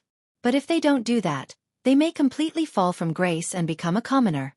The most important part of the assessment was family background. It took up a lot of points. Commoner families could only be inferior. If they returned to the main clan, they could enjoy the shade under a big tree.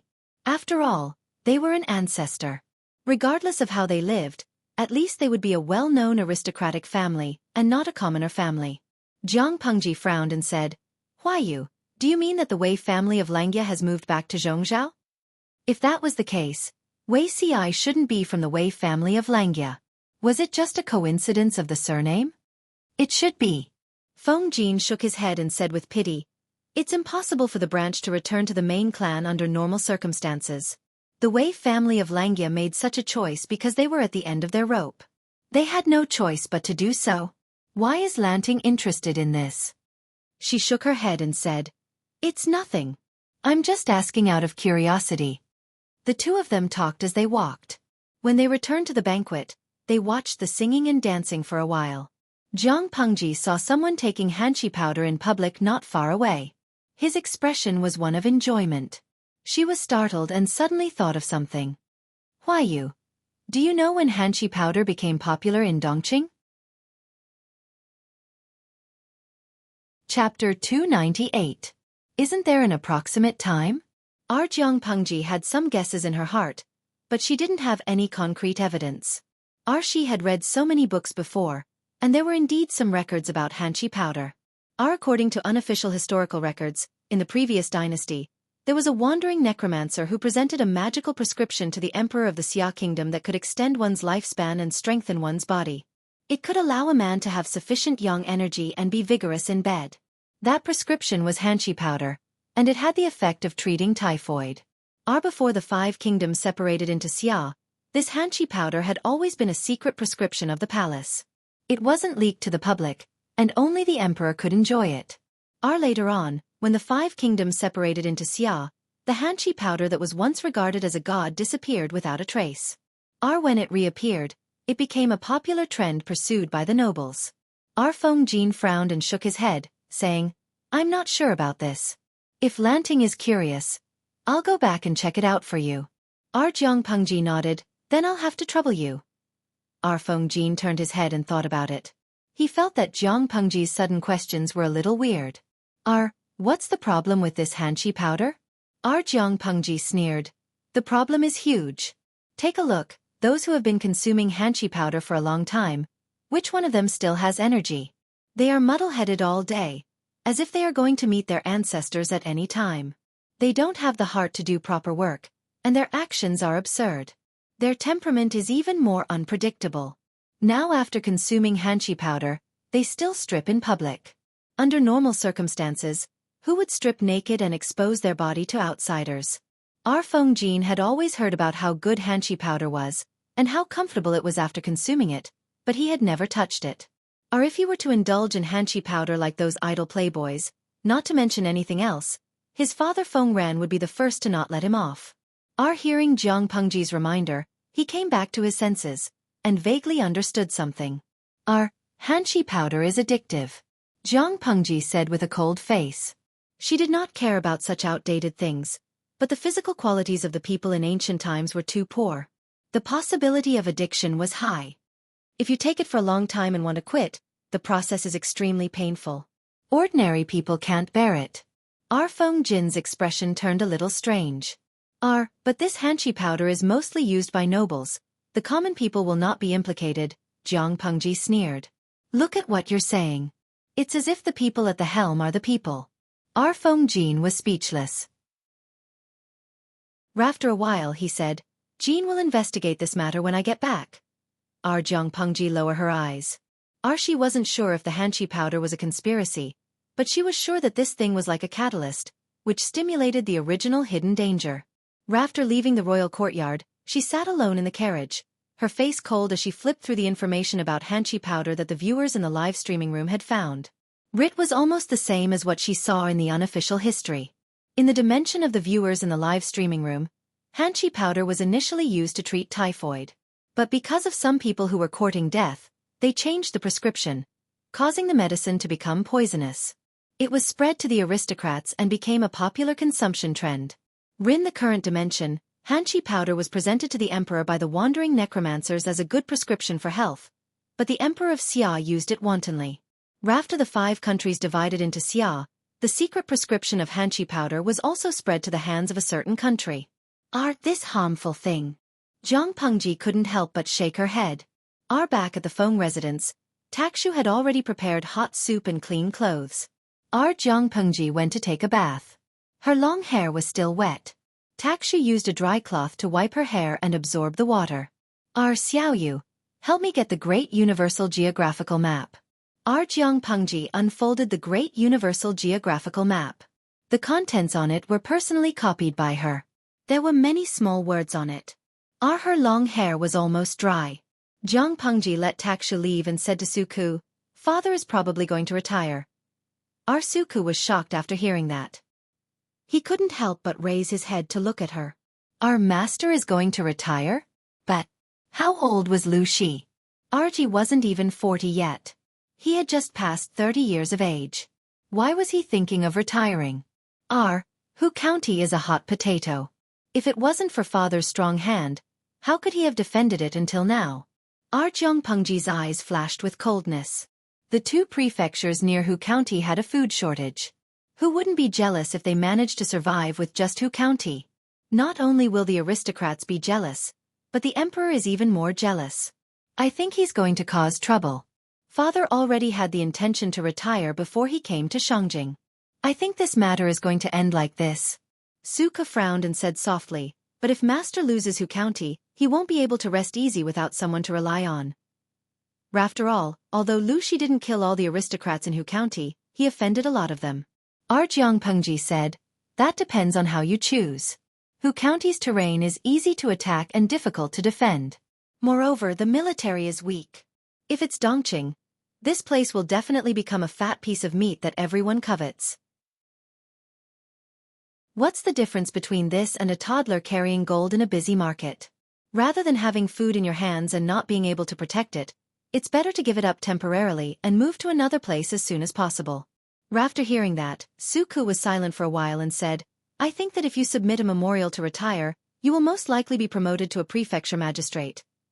Anyone with a discerning eye could see that Hu County was already a big county that produced food. It was the best piece of land in the whole of Dongqing. Lu she had spent several years to manage the county to this state. If he retired now, people would only think that the emperor was too greedy. In order to stop people from gossiping, if Lu Shi said he wanted to retire, he would most likely be appointed as a prefecture magistrate to show the emperor's benevolence. Although it was a demotion, it was better to have a good reputation. I think so too. Currently, there are 6 prefectures and 21 counties in Dongqing. Only Yuanzhou is still lacking a prefecture magistrate. When he heard Yuanzhou, Suka's face suddenly turned cold. But this place in Yuanzhou was located to the north of Dongqing and bordered the northern borderline. There were 2 counties, Shangyu County and Chonghe County. Qiguanrang was from Shangyu County. The 6 cities that were lost were all in Shangyu County. Now, there were still 3 cities in the hands of the northern borderline. That was not all. Due to the many years of war between the northern borderline and Dongqing, Yuanzhou was already in a mess and the population was low. Now that Dongqing and the northern borderline were connected by marriage and Nanqing came to borrow troops, according to the emperor's idiotic character, he might transfer the troops guarding the border. When that time came, Yuanzhou would have to face the covetous eyes of the 3 tribes of the northern borderline. It was not easy to be the prefecture magistrate of Yuanzhou. However, it was precisely because it was not easy that Lu Shi went to Yuanzhou to seek the greatest benefits. Jiang Pengji had also been eyeing this place at first. Only in Yuanzhou can he openly recruit soldiers and buy horses. After all, even if the 2 countries are connected by marriage, the 3 cities of Shangyu County are still in the hands of the northern borderline. The land is indispensable, Jiang Pengji said. Suka listened carefully. Yuanzhou has another important advantage. She wrote 4 words. The aristocrats are scarce. The aristocrats are scarce, which means that they will be subject to fewer restrictions and constraints. Suka thought about it seriously and faintly understood Jiang Pengji's choice. Yuanzhou seemed to be in danger, but it was actually a great opportunity. Yuanzhou and Hu County share a border. Father has been operating in Hu County for so many years, so he must have a backup plan. The county chief sent by the imperial court will not be able to control the entire Hu County in a short period of time. In other words, Hu County is still secretly in father's hands. Yuanzhou's soldiers and Hu County's provisions. The combination of the 2 was what Jiang Pengji wanted. Apart from that, there is another important reason. Chongzhou is rich in sandalwood. Chapter 299. Suku was stunned for a moment.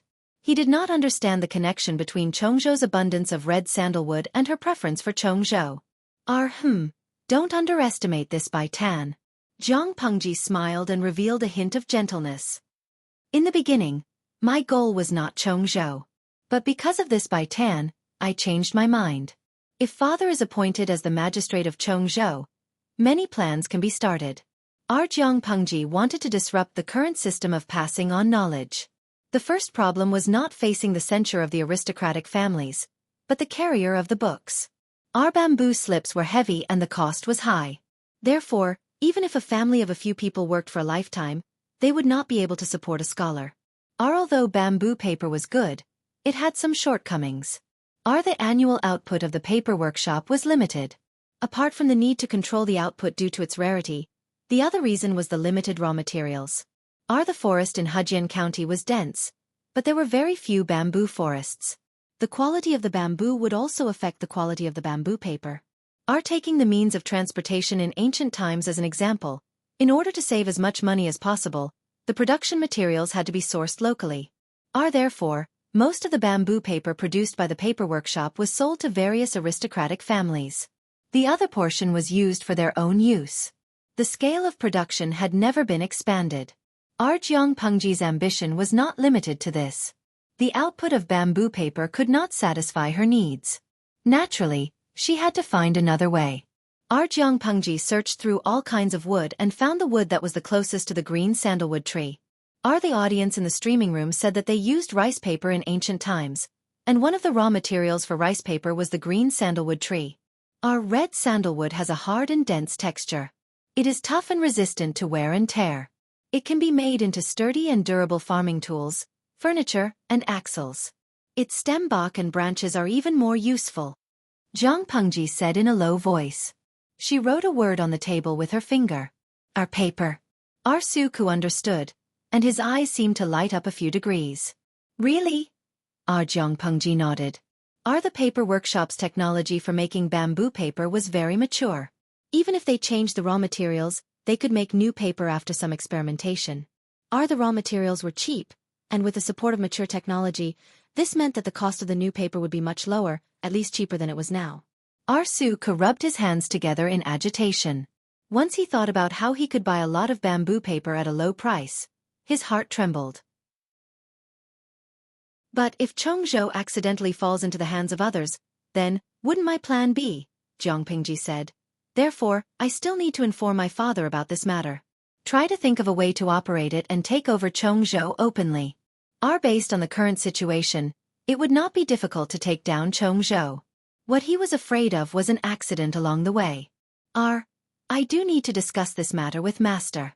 Xueqi secretly took a few deep breaths to suppress the excitement in his heart. Coming from a commoner's family, no one knew better than him how hard it was to learn to read and write. If it wasn't for the fact that his teacher was a good person and took pity on Xueqi's talent, he wouldn't have been able to study at all. If the Lang Jun in front of him could really accomplish such a magnificent feat, he, Xueqi, would be willing to be his slave for the rest of his life. Also there's one more thing. Jiang Pengji lowered her eyelids, stood up, and took out a dark green box from a book box. There were a few stacks of paper in it. They were all drawn by Jiang Pengji herself. She unfolded them and placed them in front of Xueqi. Take a look at this. What do you think? Xueqi did not understand. He opened it up and read it carefully. He was a little confused and did not understand what it meant. However, the audience in the streaming room understood. Paper was not enough. Copying books by hand was too exhausting, so printing was a must.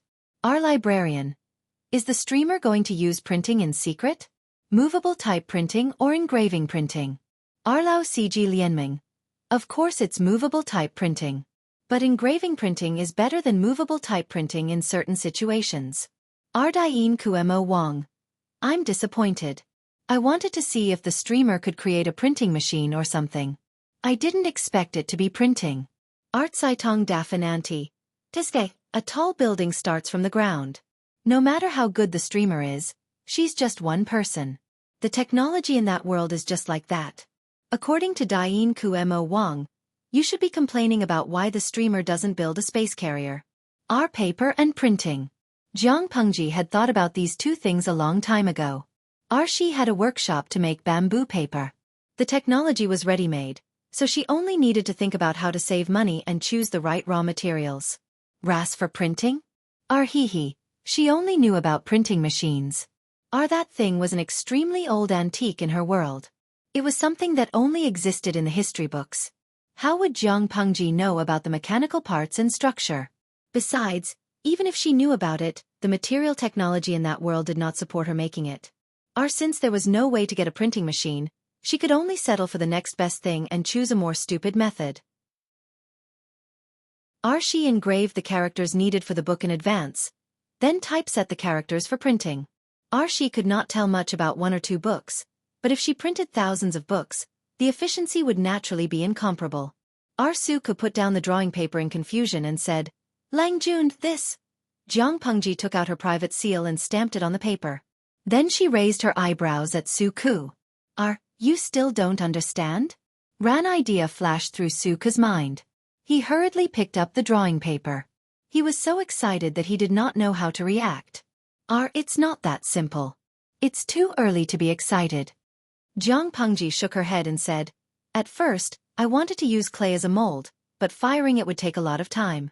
I still have to figure out the composition of the clay to prevent the characters from changing shape. If I want to fire it, I'll need to build a kiln. Xueqi thought about it and said, then I'll look for other materials. Copper, iron, wood. Using copper and iron as raw materials to make a mold would cost a lot of materials. Wood was not bad, but it would also cause problems, such as deformation, moisture, and worms. Pengji lowered her eyelids and said, cedar is actually not bad. It's not easy to get worms, the texture is fine, and it won't change shape too much. If we choose a dry place, it should be stored for a long time. But we still have to try it to know the effect. The key was that the wood was cheap, so it would be easier to carve. Xueqi nodded solemnly. If these two things were done, not only would he be famous for a long time, but at least he would benefit countless students who were eager to study. Work for the present. Benefit for the future. Put it away. When we really have a firm foothold, we'll take it one step at a time. Pengji stood up and patted Xueqi's shoulder. Lu Shi and the other examiners had to examine the examination papers in a heavily guarded place. He was the main examiner, and the other examiners assisted him. They graded all the papers with names on them. They listed them as excellent, medium, and poor, and then calculated the grades of the other items. Chapter 300. Xueqi held a weak candle in his right hand and walked silently through the corridor.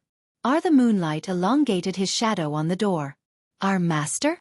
Xueqi stopped in his tracks and saw a figure sitting upright in front of him. Master Yuanjing tilted his head and waved at Xueqi. Zixiao, come to me. Seeing the cloak draped over Master Yuanjing's shoulders, Xueqi went forward and sat beside him. He placed the lamp aside.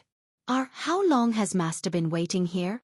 Xueqi did not need to ask to know that Master Yuanjing was waiting for him. It's not important.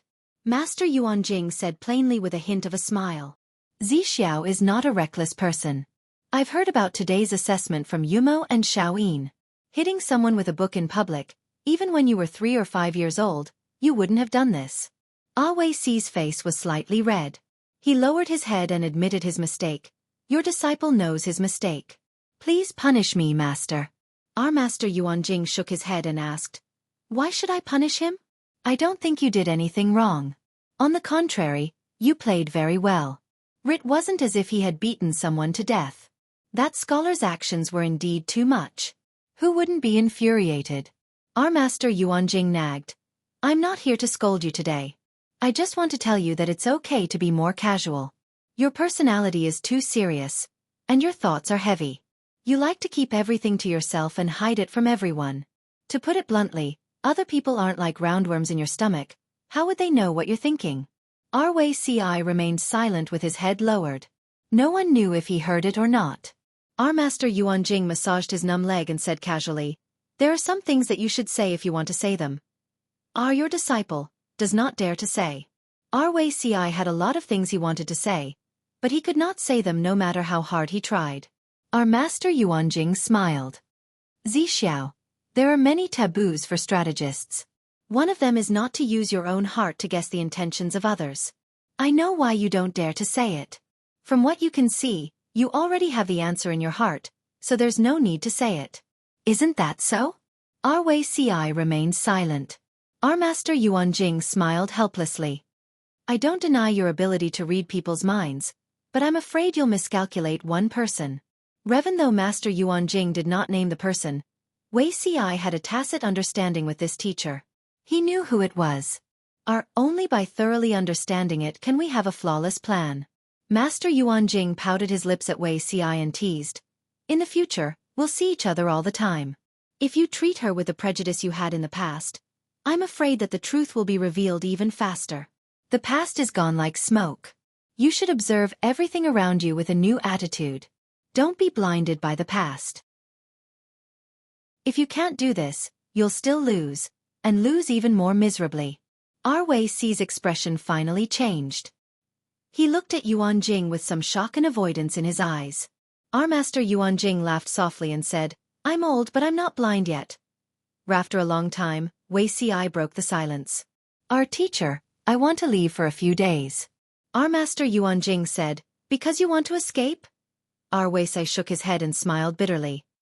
If I were so cowardly and unable to face reality, I would have moved to Zhongzhou with my people. Why would I stay in Langyi and come to Shangjing? It was an accident to meet her. It's not that I can't accept it, but when I saw her in her teens, I didn't have any determination. Instead, I felt a little lost. It was as if I never knew her. Our Weisai, who had always been a man of few words, was now like a child. He poured out all the thoughts that he had been suppressing in his heart for a long time in front of Yuan Jing. Our master Yuan Jing played the role of a listener. He could vaguely guess Wei Si's experience, but he didn't expect that this child had so much conflict and pain in his heart. If you feel uncomfortable, leave for a while and sort out your thoughts, Master Yuan Jing said. Wei Si shook his head and said, I'm fine. You don't have to worry. Now that I look at it, many things are different. People are different too. Especially her. If I continue to be tied down by the memories of the past, I'm afraid my life will be worse than before. Ri's goal was to leave his name in the annals of history as an honorable strategist, not as a lowly one. Not only was she ridiculed and criticized by the later generations, but it also became a stain on her. Rhe used to think that the former caused him pain, but when the sword pierced his throat, he suddenly realized that the latter was even more unacceptable. Our master Yuan Jing looked at Wei Si for a long time and sighed. It's good that you think this way. Get to know people again. Old people have new faces.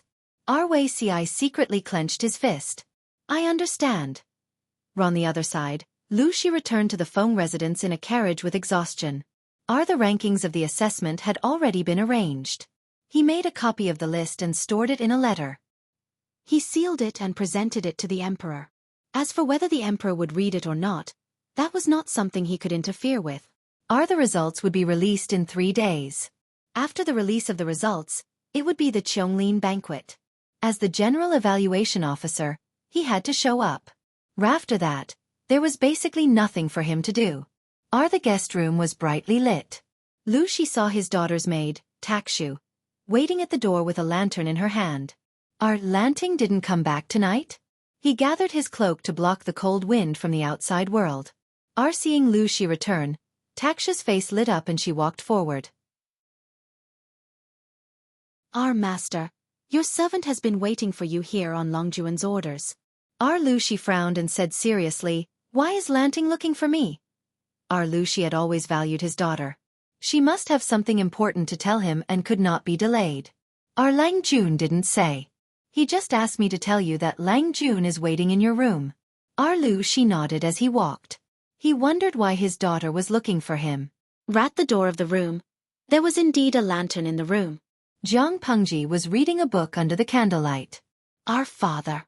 Zhang Pengji looked up when she heard the noise.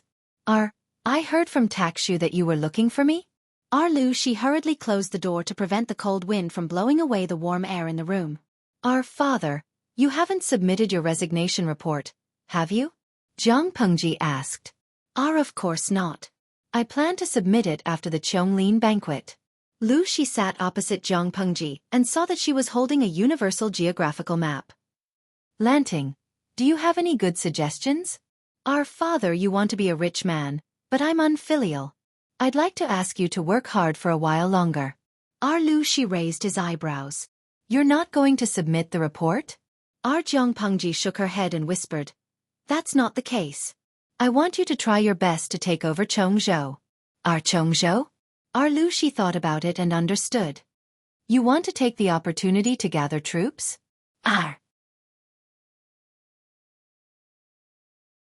Chapter 301. Lu Shi did not let Zhang Pengji explain in detail. He raised his hand to stop her from speaking. He closed his eyes slightly. The candlelight shone on his eyelashes, casting 2 small shadows that covered the green in his eyes. You don't have to explain too much. The Feng residence may not be completely safe. Lu Shi did not know Zhang Pengji's perception. He was afraid that the walls had ears. His expression softened. Whatever you want to do, there is nothing I won't do. Chongzhou is actually a good place. Zhang Pengji opened her mouth, as if something was stuck in her throat. She could not spit it out or swallow it. Based on Lu Shi's years of experience in officialdom, How could he not see the danger in Chongzhou? Lu Shi saw her expression and laughed. He raised his hand to rub the top of her head. He said warmly, "You don't have to worry about me.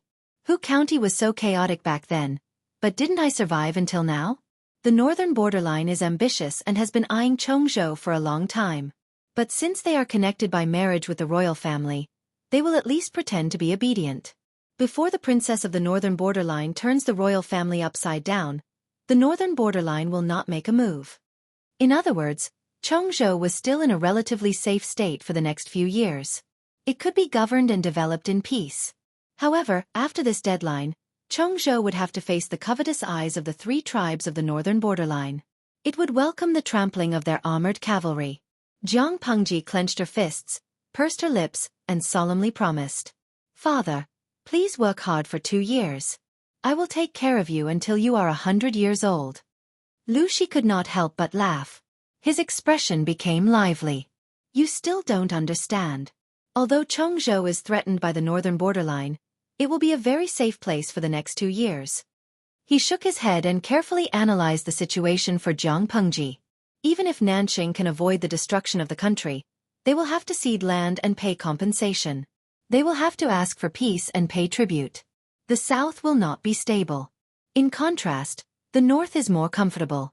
Even if the northern borderline is ambitious, it will be a matter for a few years. Lu Shi was only going to be the magistrate of Chongzhou. He would oversee Chongzhou for 2 years. When the world was really chaotic, Jiang Pengji would take over. The risk was not high, but it was more frightening. Lu Shi understood this logic. After a while, he took out a neatly folded piece of paper from his sleeve. It was stained with ink. Some words could not be read clearly. "What is this?" Jiang Pengji took it and looked at it. Lu Shi said, "Master Yuanjing's disciple wrote about the girl who was teased and left in anger." Jiang Pengji looked at the assessment from afar and naturally knew who Lu Shi was referring to. Why did father bring his exam paper out? As she spoke, she carefully unfolded the piece of paper. Just from the handwriting, one would think that it was a gentle and delicate young lady from a noble family. If this paper is seen by others, I'm afraid there will be trouble. Master Yuanjing is really a wonderful person. Sure enough, he accepts disciples based on fate. Lu Shi shook his head. Nowadays, a lot of people complained about the difficulty of studying. Some great Confucian scholars advocated and appealed to the common people to be able to read and read. However, those were just words. If such a thing really happened, those people would be the ones who resisted the most fiercely. Even if this was a beautiful article, just based on the meaning revealed in it, Wei Ci was useless. Jiang Pengji's interest was piqued. She read the article carefully. Although some words were covered by ink, she could guess the meaning of the full text. "I didn't know that he had a brain other than his face." Jiang Pengji smiled, folded the paper, and stuffed it into her sleeve. Lu Shi choked on her words. What did Wei Ci do? Why didn't my daughter get along with him? Having a brain is useless. Who doesn't know how to talk on paper? Jiang Pengji curled her lips. So I need to observe him carefully. Her attention was something that Wei Ci could not avoid. "Tsk, I really want to see his horrified expression when he finds out the truth." Lu Shi came back to his senses. Wei Ci was born in the Wei family of Langya. Although he has fallen, he still has his pride. He may not be easily convinced by you. Jiang Pengji raised her eyebrows when she heard Lu Shi's words. I heard from Huayu that the Wei family has moved back to Zhongzhou, but Wei Ci is still in Dongqing. Because Feng Jin told her about the Wei family, she thought that Wei Ci was from a poor family or an ordinary farmer's family. Now that she looked at him, it seemed that he had a background. Lu Shi said uncertainly, maybe he's temporarily tied up for the assessment? If it's for the assessment, he wouldn't have written such a deviant paper. He obviously doesn't want to be selected. Jiang Pengji smiled and said, I'm not sure about other people, but I'm confident that I can take down Wei Ci. They were coming for her, so where else could she run to? The father and son talked for 15 minutes. Jiang Pengji put on Lu Shi's cloak and went straight to her room. It was late autumn, and the temperature was getting colder every day. Jiang Pengji tightened her cloak to block out the cold air outside. Takshu led the way in front with an orange lamp in her hand. The master and servant passed by the courtyard. Jiang Pengji suddenly felt a little cold water drip on her eyelashes. She couldn't help but raise her hand to touch it. It's raining? She looked up at the sky. The moon was as white as a jade plate, hanging high in the sky. Takshu heard the movement and carefully identified it. She said, "Lang Jun, it's snowing." Snowing? Jiang Pengji blinked and reached out to catch the white flowers falling from the sky. The snowflakes were very small, like fine silver beads. They melted into liquid when they fell on her palm, leaving only a little coldness. It's quite small. Jiang Pengji blinked her eyes and muttered in a low voice. It was the first time in her life that she had seen such gentle and harmless snow. In her memory, snow was supposed to fall in sheets or as hard as white pearls, crashing down from the sky. Takshu laughed, and her eyes curved into the shape of a crescent moon. I guess this is the first snow of the year. It's still early. Even if it snows, it will be very small. In another 1 or 2 months, it will really snow. The sky and the earth will be the same color. It will be very beautiful. Jiang Pengji had Lu Shi's memory. Naturally, she knew when it usually snowed. The snow this year was indeed a little early. The snow was not heavy. Jiang Pengji went back to her room and drank a bowl of cold ginger soup.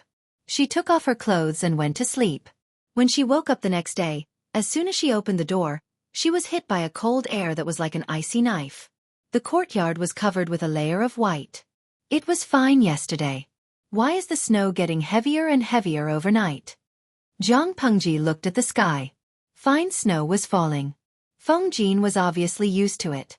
He ordered the servants to prepare a tea stove and sat opposite Jiang Pengji in the corridor of the courtyard to brew tea. He frowned and looked at the courtyard. It had only been 1 night, but the snow was already as thick as a knuckle. The weather was indeed unusual. However, since the founding of Dongqing, there had been natural and man-made disasters. It was either a drought or a flood. They were afraid that the nobles would get drunk and enjoy the snow in the garden. They would hold banquets, poetry meetings, and gatherings without a care for the lives of the people outside. Chapter 302. The snow will continue for another day or 2.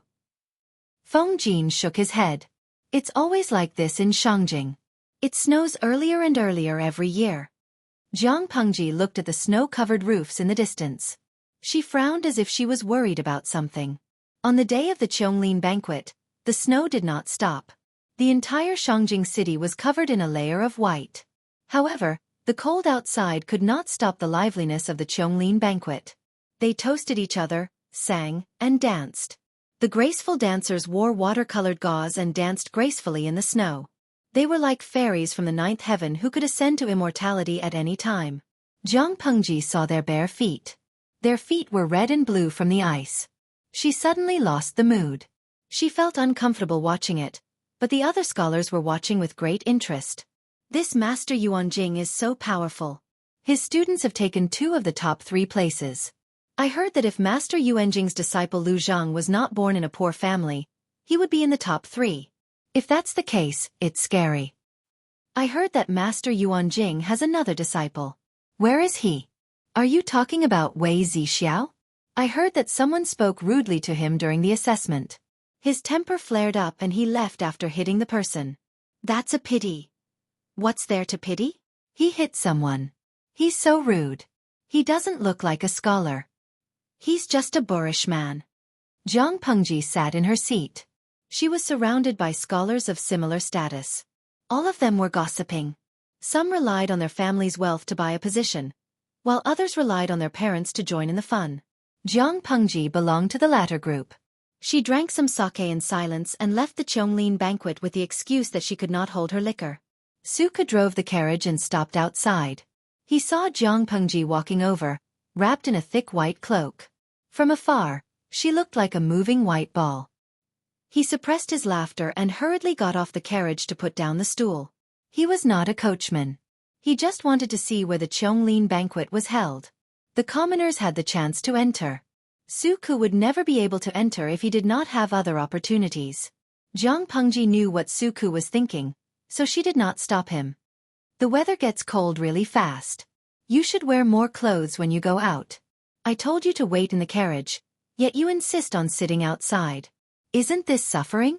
Here, this is for you to warm your hands, lest you say that I mistreat you behind my back. Xueqi took the delicate hand warmer. It was small and exquisite and was wrapped in a thick layer of cloth. It did not burn his hand and felt like it was meant for a little girl. Lang Jun, you have wronged me. When did I complain about you behind your back? Even if there is, it would be a direct complaint. Xueqi did not want to provoke Zhang Pengji's eyes. No matter what he had in mind, he couldn't hide it.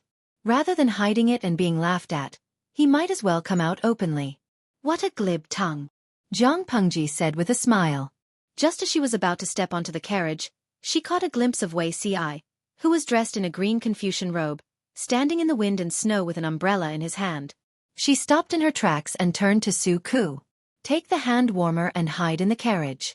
I have something to do. After Xueqi heard this, he was surprised.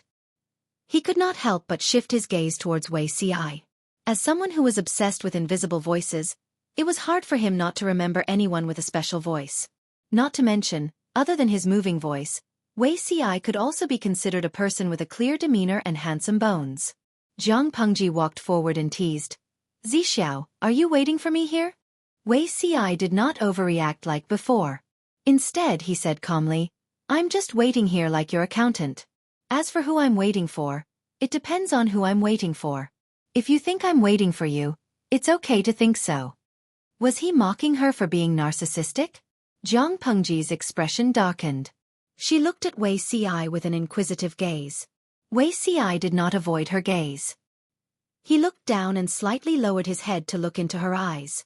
His eyes were open, not empty like before. As he spoke, he tilted the umbrella in his hand slightly and covered the top of Zhang Pengji's head. The wind and snow are strong. You should go back quickly. Did you write the article yourself? Zhang Pengji asked Xueqi with a serious face. She was not being polite. Xueqi smiled calmly and asked her in reply, Do you think your father leaked the article so that I can find someone to write it for me? Zhang Pengji was silent. It was not because she suspected that Xueqi would find someone to write for him, but she felt that Xueqi's thinking was too different from the literati of the time. If everyone in the world went to study, who would do the farming? If there were more people studying, there would be more people sharing the cake. How would the aristocrats, who monopolize the inheritance of knowledge, be willing to do that? Xueqi was also born in an aristocratic family. Even if the Wei family of Langya had withered, their ancestors were once prominent. The aristocrats had a sense of pride in their bones. They boasted that their bloodline was superior to others and that they were born to be superior to others. Either Xueqi really had such a broad vision, or he was just a naive youth who didn't know much about the world. No matter how Zhang Pengji looked at him, Xueqi did not seem to be the latter. You have a glib tongue, she said with a fake smile. It seems that you already know how to maintain your composure in front of me. Xueqi's voice sounded a little relieved.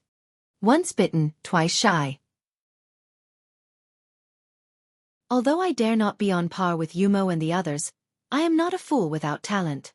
Naturally, I will not fall in the same place twice. If you still want to test me, I am afraid you will be disappointed. Zhang Pengji turned her head to look at him and said with a drawn-out, Oh, you should be glad that there are many people and carriages here. Xueqi raised his eyebrows. What do you mean? Zixiao is talented and his clothes match the vast snowy scenery. If there is no one around, Zhang Pengji did not finish her sentence. Instead, she raised her eyebrows at him and gave him a very ambiguous and flirtatious hint. Xueqi suddenly tightened his grip on the umbrella handle and straightened his expression. Go eat the snow.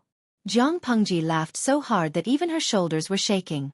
Xueqi's reaction was really interesting. He was like an arrogant cat. Unintentionally, Zhang Pengji looked at the vast snowy landscape and suddenly said this. After the Chonglin banquet, my father is going to resign. Xueqi's eyes flashed with a trace of surprise. Your father has just become an official. Why is he going to resign? Take a guess. Xueqi looked at the short man who was not even as tall as his chest and said in a low voice. If you don't intervene, your father may be able to retire and have some peace. Now that the situation in Dongqing is getting more and more serious, the day Nanqing is destroyed will be the day the world will be in chaos. Retiring is a good way to avoid the chaos. But if Lang Jun intervenes, I'm afraid that this memorial will be a move to advance by retreating. Retreat to advance? That's a good word. Then take a guess. Which step am I advancing to? Wei Si closed his eyes. If everything had not changed, the person in front of him would not be so ambitious. At most, she would lead a bunch of bandits to stir up trouble in Dongqing. But now, Wei Si could feel that she wanted to be the emperor many years earlier than she was in the past. If that was the case... He closed his eyes and thought for a while. Then he said 2 words with certainty. Chongzhou. Fortune was found in danger. Whether it was her in the past or now, Wei Si did not expect her to be steady and sure. You really know me well.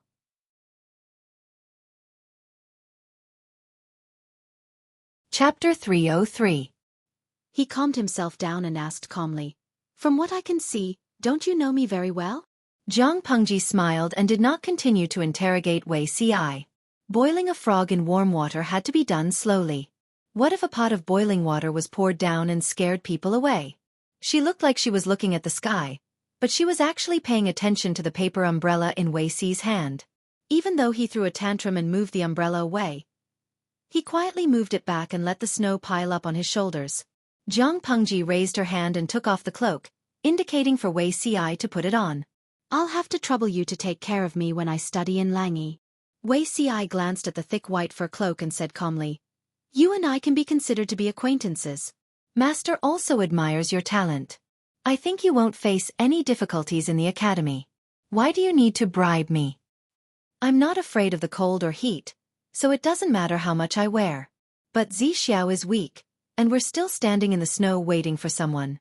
It's better to be careful." Zhang Pengji threw the cloak into his arms. He could wear it if he wanted. After that, Zhang Pengji turned and walked to her carriage. She stepped on the bench and said, "To the Feng residence." Just as she raised her hand to lift the curtain, Xueqi, who had been watching them, handed the hand stove back to her. The driver of the carriage, who was wearing a bamboo hat, pulled the reins and drove away. He happened to pass by Wei Si. "You gave the cloak to Wei Langjun. Takshu will talk about you when you go back." Xueqi knelt near the door of the carriage and put his hands into warm gloves. The thick layer of rabbit fur was very comfortable. Zhang Pengji held the hand stove and added charcoal in it. The temperature was higher than before. "Your Langjun is strong and healthy. He can kill 2 cows with his bare hands. Will he get sick without a cloak?" Zhang Pengji raised her eyebrows. "He's just a weak scholar. He doesn't wear much, but he's standing outside like a log. Isn't he afraid of catching a cold?" Xueqi was suddenly speechless. Indeed, his Langjun looked young and weak, but in fact, his fighting ability was off the charts. His appearance was too deceiving. "I heard from Huayu that Zixiao's family has moved to Zhongzhou and returned to the clan. He stayed in Langyi alone. Who knows how many maids and old women took care of him. The weather changes so fast. I guess he didn't prepare many clothes to keep warm." Zhang Pengji was a meticulous person, but she rarely took the initiative to care about others. In other words, in her opinion, there was no need to care at all. Everyone had 2 hands and 2 feet. If they couldn't even take care of themselves, wouldn't they be? That wouldn't work in the ancient times. After Xueqi heard this, he couldn't help but sigh. His Langjun seemed to have become more humane. The Jasper Forest banquet seemed to be a celebratory banquet held for a few scholars who had stood out from the crowd, but in reality, it was merely a place for people to sing praises and flatter. Many of the courtiers exerted all their skills, fawning and servile appearances, which made people secretly feel angry. The Qianglin banquet seemed to be a celebration for a few outstanding scholars, but in fact, it was just a place for people to sing praises and flatter. Many officials tried their best to flatter, which made people angry. Han Yu was a hot-tempered person. He didn't have the slightest intention of restraining himself in front of his close friends. Looking at it now, it seems that it was the right decision to beat them up and leave that day as a filial piety. "You are so servile and have no backbone at all. It's just..." Cheng Jing stared at Han Yu and stopped him from continuing. "Be careful with your words. Have you forgotten? Be careful with your words and actions. Have you forgotten these 4 words? Cheng Jing said in a low voice. "If you get yourself killed because of this..." Compared to Han Yu and Cheng Jing's nervousness, Lu Zheng secretly stuck out his belly and resisted the urge to eat. There was a lot of delicious food at the Qiongling banquet. Lu Zheng was born in a poor family. He was the son of a hunter and liked to roll in the mud since he was a child. If Master Yuanjing hadn't said that he was destined to meet him and brought him back to the academy to teach him, he wouldn't be qualified to stand at the Qiongling banquet. It was a rare opportunity. It would be a waste if he didn't eat. He was not Han Yu or Cheng Jing. He didn't eat much, but he was angry. The walls have ears. You should pay attention. Wenbin, this is not a good place to complain. Lu Zheng paced slowly with his belly full. He looked very relaxed, but he was so full that he couldn't walk. Han Yu took a deep breath and tried his best to suppress his anger. From afar, the few of them saw Wei Ci hugging a white velvet cloak in his arms. He stood rooted to the ground in a daze, not knowing what he was thinking. Lu Zheng was thick-skinned enough. He stepped forward with a smile and pretended to reach out to take the cloak from Wei Ci's arms. He even said, "Zi Xiao is indeed the most considerate. He knows that I'm not wearing much today, so he specially brought the cloak here. I thank him in advance." Before his hand touched the cloak, Wei Ci took a step back and said bluntly, "It's not for you." Lu Zheng wasn't angry. Instead, he sneakily looked at the tie on the collar of the cloak. The end of the tie was decorated with two delicate furballs, which didn't match Wei Ci's style. Not only that, but the size of the cloak was also inappropriate. "Then who is it for?" Lu Zheng asked. Wei Ci ignored him. He glanced at Han Yu and Cheng Jing's expression and sighed. "You don't look happy. Were you bullied at the banquet?" Han Yu didn't pay attention to the cloak. His attention was drawn back to the Qiongling banquet. The anger that he had suppressed just now came out again. The so-called important officials in the court are all servile and flattering.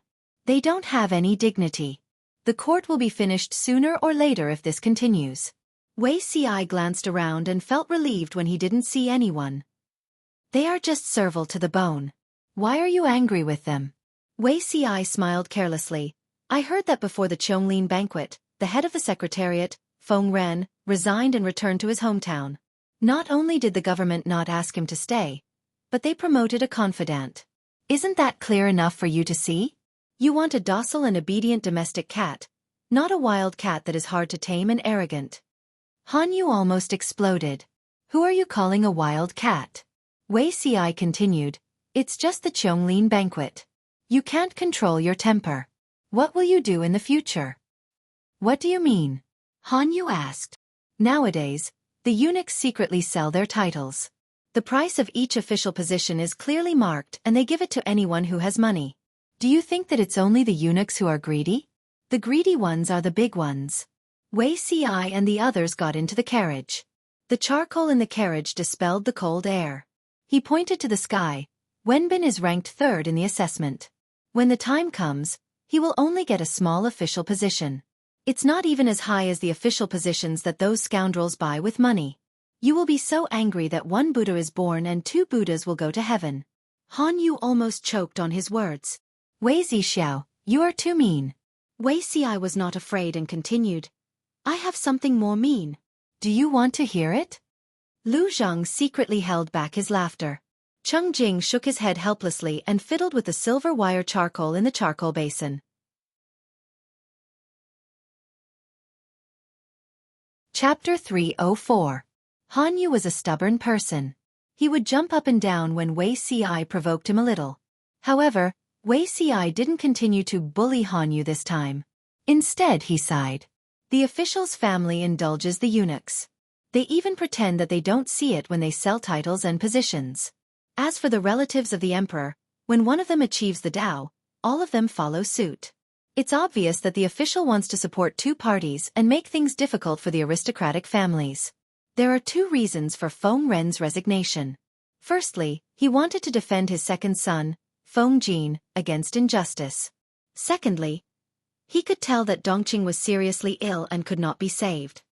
Cheng Jing continued, Wenbin's temperament can still be tempered. He is so angry now. What can he do in the future? Feng Ren's resignation had already become a signal. If the other aristocratic families had foresight, they would have left one after another or stood by indifferently. The vacated positions naturally became the cake that the eunuchs and the relatives of the emperor fought for. No matter which side won, the people they placed in the positions were mostly people with bad intentions who only cared about their own interests. If the imperial court could still be saved, it would be a blessing in disguise. The corner of Han Yu's mouth twitched. The two people in front of him echoed each other, which made him look immature. Xiaoyin, don't you have anything to say? Han Yu asked Lu Zhang for help. Lu Zhang snorted, I have no ambition in my life. I just have enough to eat, wear warm clothes, and have a house to live in. As long as I am an official, I am still an official. I just need to live my own life and take care of the people under my rule. As for the rest, I don't have the ability. Let the capable ones take care of it. Han Yu was so angry that he almost fell down. What kind of help is this? It's a stupid teammate. Cheng Jing said, Wenbin, don't be stubborn. Do what you should do. It's not a good time to be an official in the current situation. Han Yu felt wronged. Are the three of you here to comfort me or to piss me off? Wei Ci winked mischievously and said to him, I didn't say that I'm here to comfort you. Han Yu was speechless. That was the end of their friendship.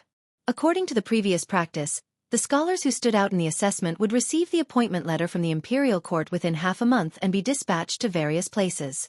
Regarding the arrangement of scholars, they would generally consider their abilities and family backgrounds. Although their official positions were not high, they were very challenging, and it was easy for them to accumulate experience. In more remote places, the official rank was slightly higher, while in more prosperous places, it was slightly lower. If there were family members making arrangements everywhere, their official positions and locations could also be changed at their discretion. It was very practical. However, now that the court was in chaos, many officials had tacitly forgotten about this matter, and the emperor did not even mention it. Yuan Jing and his entourage stayed in Shangjing for half a month. Many students were worried that something might happen. Wei Ci and the rest were able to settle down. Every day, they would either quietly study and practice calligraphy, or play a few rounds with their classmates and recite poems to pass the time. Lu Zhang was sitting at the side of the chessboard, watching Wei Ci beat Han Yu up. He was suddenly enlightened and suddenly said, It's already been half a month. If I don't go back soon, I'm afraid I'll have to spend the new year in Shangjing. Han Yu looked at the situation on the chessboard and felt his head hurt. It's not good to leave before the appointment letter from the imperial court. Wei Ci placed his chess piece with a smile, forcing Han Yu into a dead end. Perhaps this letter of appointment won't be sent down. Why do you say so? Han Yu asked. Wei Ci said sarcastically, Perhaps all the vacant official positions have been sold out. Of course, it was impossible for all the official positions to be sold out. However, the imperial court was busy preparing for the marriage between the princess of the northern borderline, Anyina, and the second prince. Dongqing still wanted to wrangle with the northern borderline. All of them wanted to gain benefits for themselves. Why would they care about these scholars? These days, apart from Feng Ren's retirement, it was the retirement of the county chief of Hu County, Lu Shi. For the former, the emperor was happy to take back the position of the head of the secretariat and promote his confidant. For the latter, the emperor wanted to do the same. However, Lu Shi presented a memorial at the imperial court meeting. Immediately, someone jumped out and said how hard Lu Shi had worked all these years. Under his rule, Hu County had turned from a desolate and uninhabited county to a major grain-producing county. He had alleviated the food shortage of the two neighboring states. He was a meritorious minister. He was still so young. If he retired, it would be the biggest loss for Dongqing. The speech was so impassioned that the emperor was too embarrassed to accept Lu Shi's retirement. If that's the case, do any of you have any good suggestions? Although the emperor was shameless, he did not want to embarrass himself at the imperial court meeting. He still had to cover his embarrassment. Lu Shi took the opportunity to repeat his intention to retire. Another official jumped out and said no. If the emperor agreed, wouldn't the world mistakenly think that the emperor coveted the riches of Hu County and wanted to burn the bridge after crossing it to take the opportunity to seize the fruits of victory from others? Lu Shi was a brick. He would move wherever there was a shortage.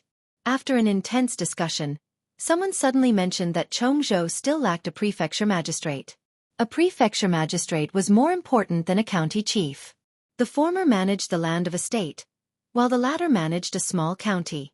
Everyone had completely forgotten that Chongzhou only had Xiongyu County and Chonghe County. Xiongyu County had a total of 6 cities. 3 of them were still in the hands of the northern borderline. Its overall area was the smallest among the 6 states of Dongqing. Its north was also connected to the northern borderline. Who knew how long it would take to lose one's head?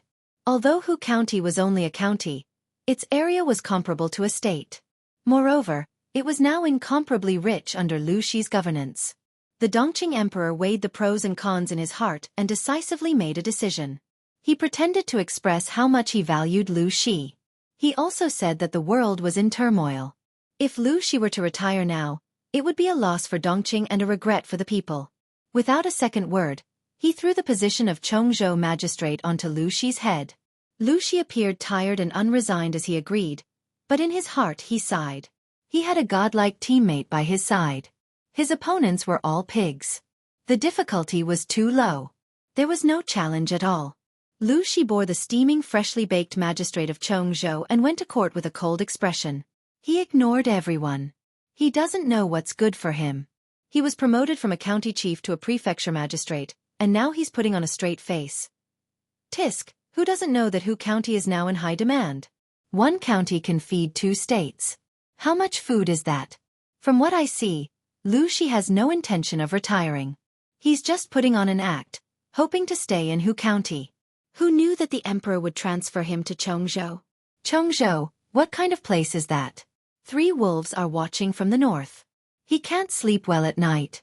Oh, isn't that a big loss? Cleverness can be mistaken for cleverness. Who asked him to be so stupid? I wonder who will take over as the county chief of Hu County. In any case, it can't be the 2 of us. Let's just watch the show. Everyone wants a piece of Hu County. The small discussions around him drifted into Lu Shi's ears. His face was still livid. After he boarded the carriage, he suddenly smiled faintly. Cleverness can be mistaken for cleverness? Soon, everyone would know who the real stupid person was. The carriage stopped. Lu Shi got down from the sedan chair. His confidant came forward to speak to him. Master, the person Lang Jun is looking for has been found. Lu Shi was stunned. His expression quickly changed. Found? Yes, they look 70% similar. His confidant gestured a 7. Lu Shi's chest was beating rapidly, as if it was about to jump out of his throat.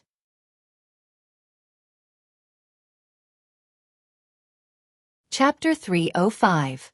Lu Shi's eyes darkened and he ordered, "Bring her to Lanting. She will handle it." Hearing that Lu Shi was going to hand the girl over to Lu Shi, the confidant's face suddenly became bitter. He stuttered and hesitated. Lu Shi saw the situation and said, "Just say what you want to say. You don't have to hide half of it." "I didn't mean to hide it. It's just that. I heard from the master that you want to hand the girl over to Lang Jun. I don't think it's appropriate." The confidant hesitantly moved closer to Lu Shi and finally said what was on his mind. "That girl's identity is not clean. If Lang Jun's temperament changes, I won't be able to absolve myself of the blame." Lu Shi immediately understood the meaning of the confidant's words. His expression suddenly became very interesting. He hesitated for a while and said, "Follow me." The confidant followed Lu Shi's footsteps and carefully kept a step away from him. He lowered his head and hands, not daring to look around. "Tell me in detail. What's wrong with the girl's identity?" Although Lu Shi had guessed it, he still had to confirm it. The confidant knelt down. There was no one around, so there was no need to worry about eavesdropping. "The girl I found is 14 years old. Her mother is a lowly prostitute. Her father is unknown." The confidant was very helpless. They had secretly searched for the girl based on the portrait Lu Shi had given them. The girl was the most similar in appearance and temperament. Although the other candidates were clean, they were not as similar. After thinking about it, the confidant recommended the girl. "Lowly prostitute?" Lu Shi furrowed his brows. He was very unhappy with the identity. Has she received guests before? He wasn't sure what his daughter wanted to do, but he knew that the girl he found was probably a honey trap. The confidant's expression twisted and he said carefully, "Master, you also know that prostitutes usually live in shameful slums. Most of the customers who come and go are peddlers and hooligans. Women who grow up in such places are unlucky. At the age of 5 or 6 they are. Not to mention that person is already 14. Lu Shi's face darkened when he heard the confidant. Bring the girl to Lanting and let her make a decision. Continue to investigate secretly and see if there are more similar and suitable candidates. The confidant took the order and bowed and left. Lu Shi sat where he was, immersed in the shadows of the room. After a long time, he seemed to have understood something. He held his forehead with one hand, and his expression seemed to be smiling yet not smiling, crying yet not crying. It faintly carried a trace of pleasure of being about to take revenge, which washed away his usual gentleness, and his whole body was surrounded by a cold and poisonous aura.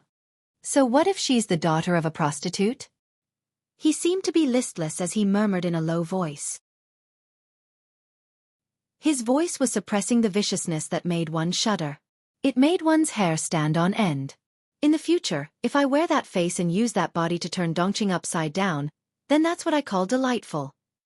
Akeo was born in the slums of the poor. On the day of her birth, it was snowing heavily.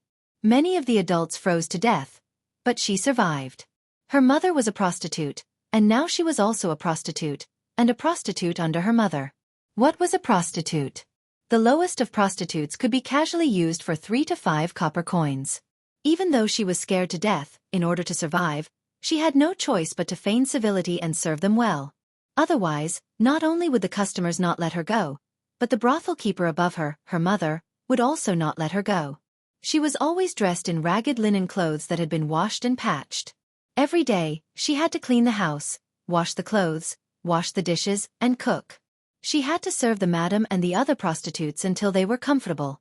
Then, she would lie on the tattered mat and wait for one customer after another. When she was a child, she was carelessly taken advantage of by a few ruffians and lost her virginity. Her mother beat her like crazy, and then forced her to accept customers and inherit her mother's business. She lived in a muddle. Over the years, she did not know how many children were beaten. She had only lived for 14 years, but she felt that she had lived more than half of her life. Even though she was born beautiful, she now had a lot of white hair. Her face was haggard, and her eyes were sunken. She thought that this was the end of her life, but she did not expect to be taken away from the slums by a man dressed in a very powerful outfit 2 days ago. She knelt on the ground, trembling, and her skinny body trembled like a sieve. Her whole body wished she could lie on the ground, and she did not dare to look around. After waiting for a long time, the sound of a paper door opening came from behind her, and unfamiliar footsteps walked past her. After a rustling sound, the person sat directly on the seat of honor. What's your name? Judging from the voice, the person should not be old, maybe even younger than Akeo. She had heard many hoarse voices and all kinds of malicious yelling, but she had never heard such a clear and peaceful voice. Her body trembled uncontrollably, and Akeo felt that her mouth was not hers anymore. She even forgot the instinct to open her mouth to speak. Seeing her behavior, Jiang Pengji was not in a hurry to say anything. Instead, she asked Takshu to serve tea and drink it to calm her nerves. The audience in the streaming room had long been looking forward to it. They did not know what the streamer was up to. Who was so important that she would leave behind the remaining chessboard and the young man Feng Jin, and come over so quickly? Looking at it now, it did not seem to be much. Lao Ciji Lianming, I feel that the streamer would not do unnecessary things. She attaches so much importance to this person. Her identity must be very powerful. To Ciji Jiwu, #LaughtTihi. Maybe she is the streamer's younger sister who is stranded outside. In Yueja Zhuga Qinma. There are no clues. I can't guess the streamer's intentions. I'd better get a small stool and watch slowly. After waiting for a while, Jiang Pengji felt that the other party's emotions had stabilized, so she asked again. What's your name? Akeo's ears were flushed, and she felt a sense of inferiority that she could not wait to crawl into the ground. My name is Akeo. Although Akeo did not sound nice, it was a proper name. Akeo? Jiang Pengji heard it and asked again. Do you know who asked you to come here? Akeo's thin and weak body trembled, and she said in a low voice like a cat, I don't know. I vaguely remember that it was a master. For Akeo, people who were neat and tidy were considered wealthy. She had never seen the clothes worn by Lu Shi's confidant. Such a dignified person could be considered a master. Jiang Pengji asked again. Then do you know why you are here? Akao bit her lower lip, and there was a little embarrassment on her thin and weak face. Only then did she slowly sit up straight with her head hanging down. She put her hands on her waist and pretended to pull off the belt around her waist. If it was on a normal day, Akao would at most be wrapped in a tattered dress, and she would wear nothing underneath. Because she was poor, she could not afford to wear it.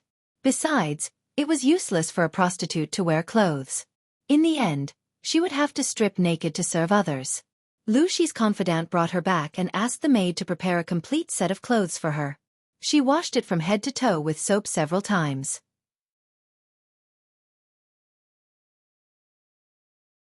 Chapter 306.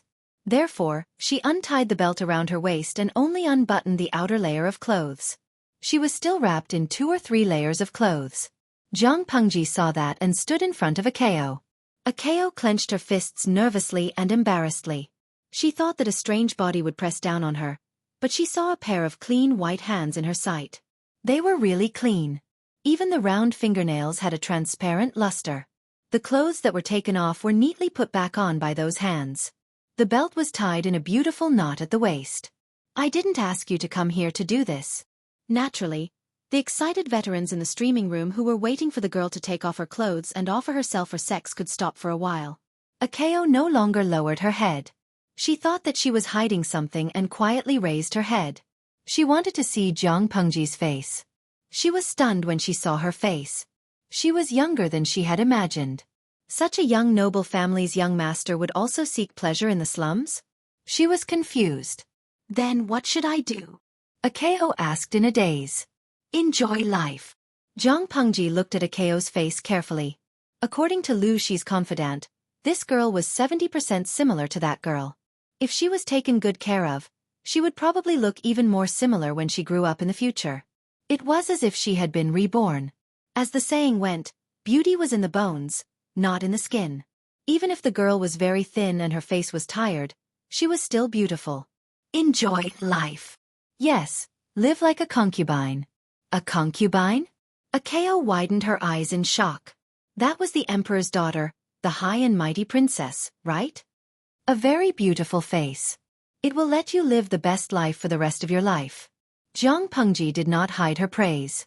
Even if Akao had gray hair, a thin body, and a haggard face, she still had a kind of beauty. Akao also came to her senses at this moment. Her expression changed, and she was a little thoughtful. There was no such thing as a free lunch in the world. How could such a good thing happen to her?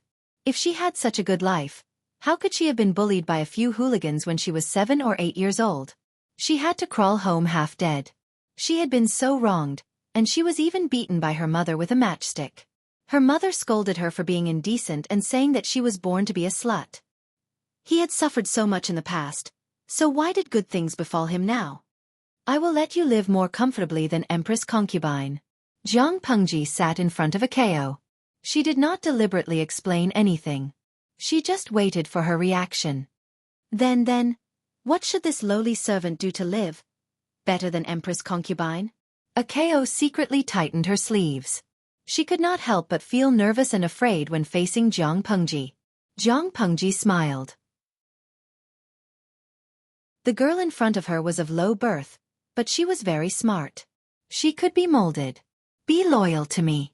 Even if you have to cross a mountain of daggers or a sea of flames, you have to step over it for me. If you work for me, I'll let you live a better life. Equivalent exchange. There was nothing in this world that could be enjoyed without sewing. I know what your life was like in the past. It's not an exaggeration to say that it was hell on earth. Are you really willing to be treated as a commodity for the rest of your life and be bullied for a few copper coins? Akao's heart skipped a beat. Countless disgusting faces flashed in front of her eyes, from the hooligans of 12 or 13 to the shameless old men of 50 or 60. She could not help but ask herself.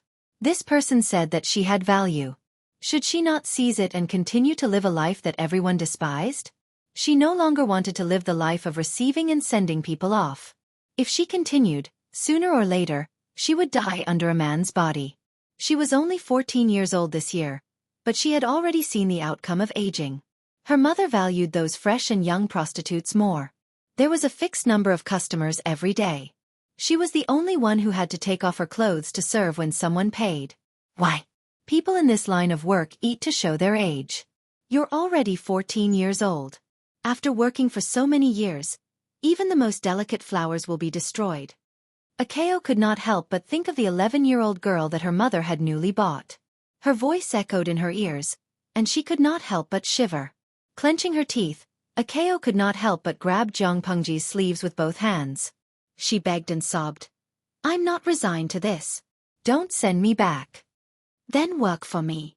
Jiang Pengji's voice did not fluctuate at all, as if she was just informing her of one thing. Okay. The audience in the streaming room expressed that their worldview was once again shattered by the streamer. Was she streaming how to abduct and sell people? Xueqi. I'm stunned. Even human traffickers are not as domineering as the streamer. Lao Ciji Lianming. I seem to understand a little. The streamer wants to play a honey trap? Nugatang. Honey trap? People come willingly for the honey trap. The streamer is coaxing and coercing, isn't she? Yinuagia Zhuga Qinma. I can tell that you didn't watch the streaming carefully. The streamer's words just now obviously revealed a message. This little girl may have lived an inhumane life in the past. Didn't you see the bruises on her neck? The streamer wants to use her to play a honey trap and sell her body. The little girl can also take the opportunity to escape from hell and live a good life. It's an equivalent exchange. Even so, some audience in the streaming room still could not accept it. Jiang Pengji, the streamer, was challenging their worldview. However, it seemed that some audience in the streaming room had a more twisted worldview than Jiang Pengji. Lao Ciji Lianming. Streamer, you can't be so straightforward. Who knows if a person who can be moved by benefits will be attracted by better benefits? You should move her with emotions and reason. Little girls are more emotional and easy to deceive. I believe you can do it. Yinuagia Zhuga Qinma. Well, although the person above is a little cold-blooded, you do need to be more cautious. There's nothing wrong with that. The audience in the streaming room. According to Jiang Pengji's personality, how could she not consider these things? She could see clearly what kind of person Akeo was. Lu Shi's illegitimate daughter married Wu Ma Jun. There were at least 2 years of buffer time. Within these 2 years, it all depended on whether Akeo could pass the test and become a valuable chess piece. Moreover, Jiang Pengji did not need Akeo to do anything dangerous. She only needed to make herself fair and plump, dress up beautifully every day, avoid conspiracies and tricks, and live a lazy and comfortable life. With this face alone, she was destined to be praised to the skies. The name Akeo is not good. Change it. Jiang Pengji tilted her head and thought about it. She said meaningfully, Hui Jun, this is the name. Akeo did not know what the word Hui Jun was, but it sounded very proper and pleasant. It did not sound like a poor girl could use it at all. She bowed and bowed. Thank you, Master Lang Jun. You work for me. Naturally, I can't treat you unfairly. Jiang Pengji asked her, what do you want to do the most now? Akeo. The current Hui Jun thought about it seriously and asked her timidly, what do you want to do the most? No matter what. I will definitely do it for you as long as it is within my capabilities. Hui Jun bit her lip. Her face was pale, but she said firmly, I want to kill a few people. They are all bad people who deserve to die. If it were not for those ruffians, she might not have become a prostitute. Even though she knew that it was unrealistic, because her mother had taken a fancy to her face long ago and felt that she was a rare commodity, but she had lost her chastity. In her mother's eyes, she was worthless.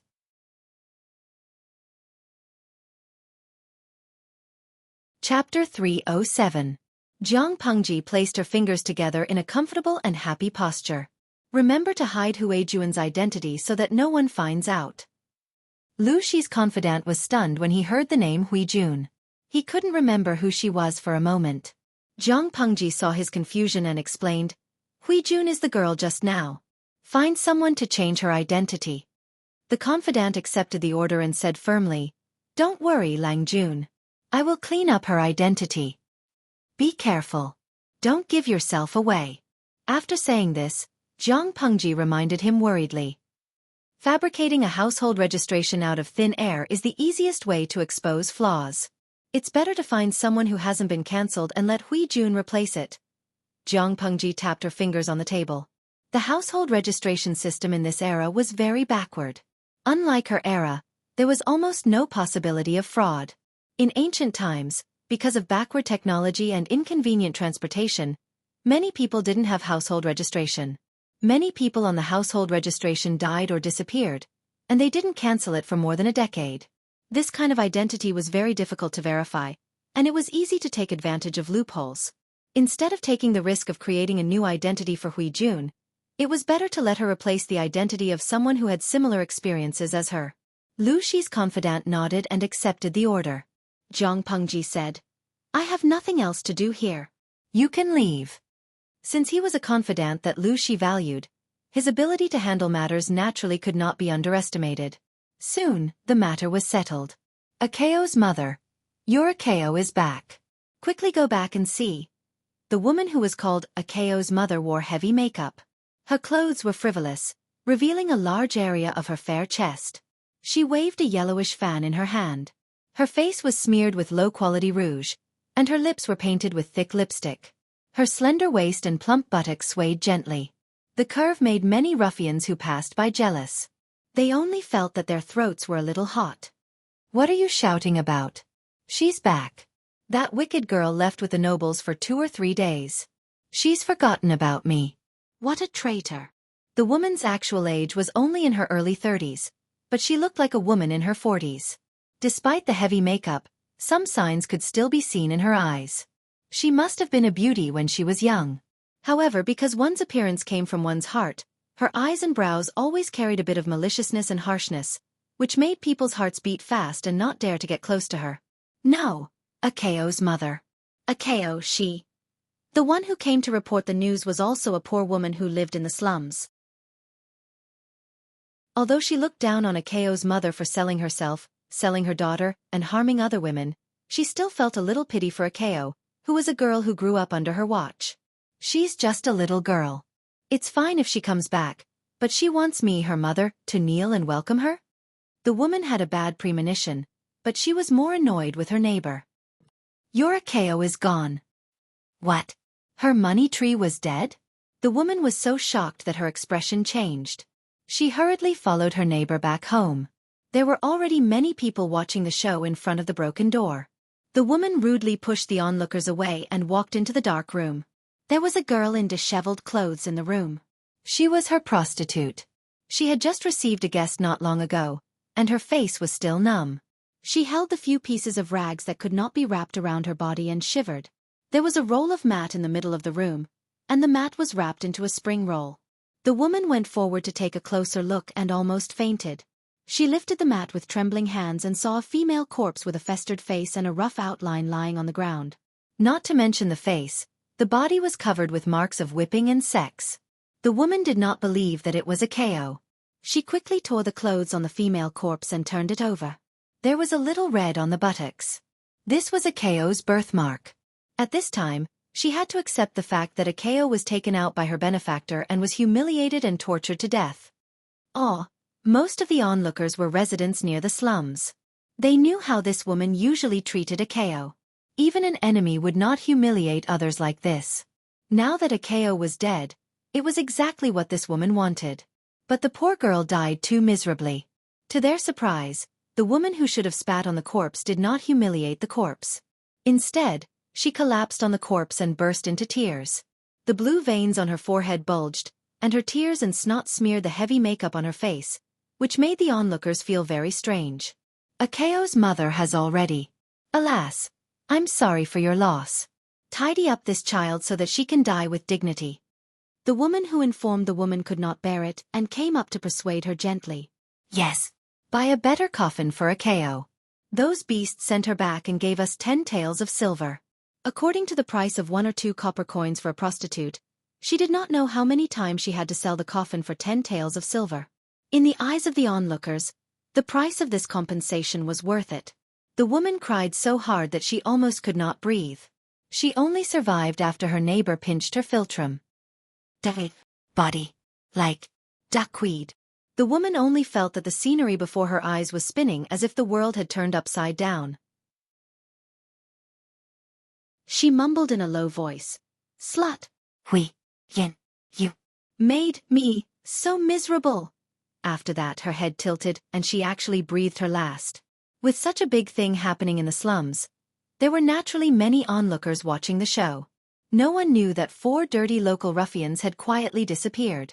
There were 4 more corpses in the mass grave outside the city. Each of them was stabbed with a dagger and died of blood loss. It's almost time.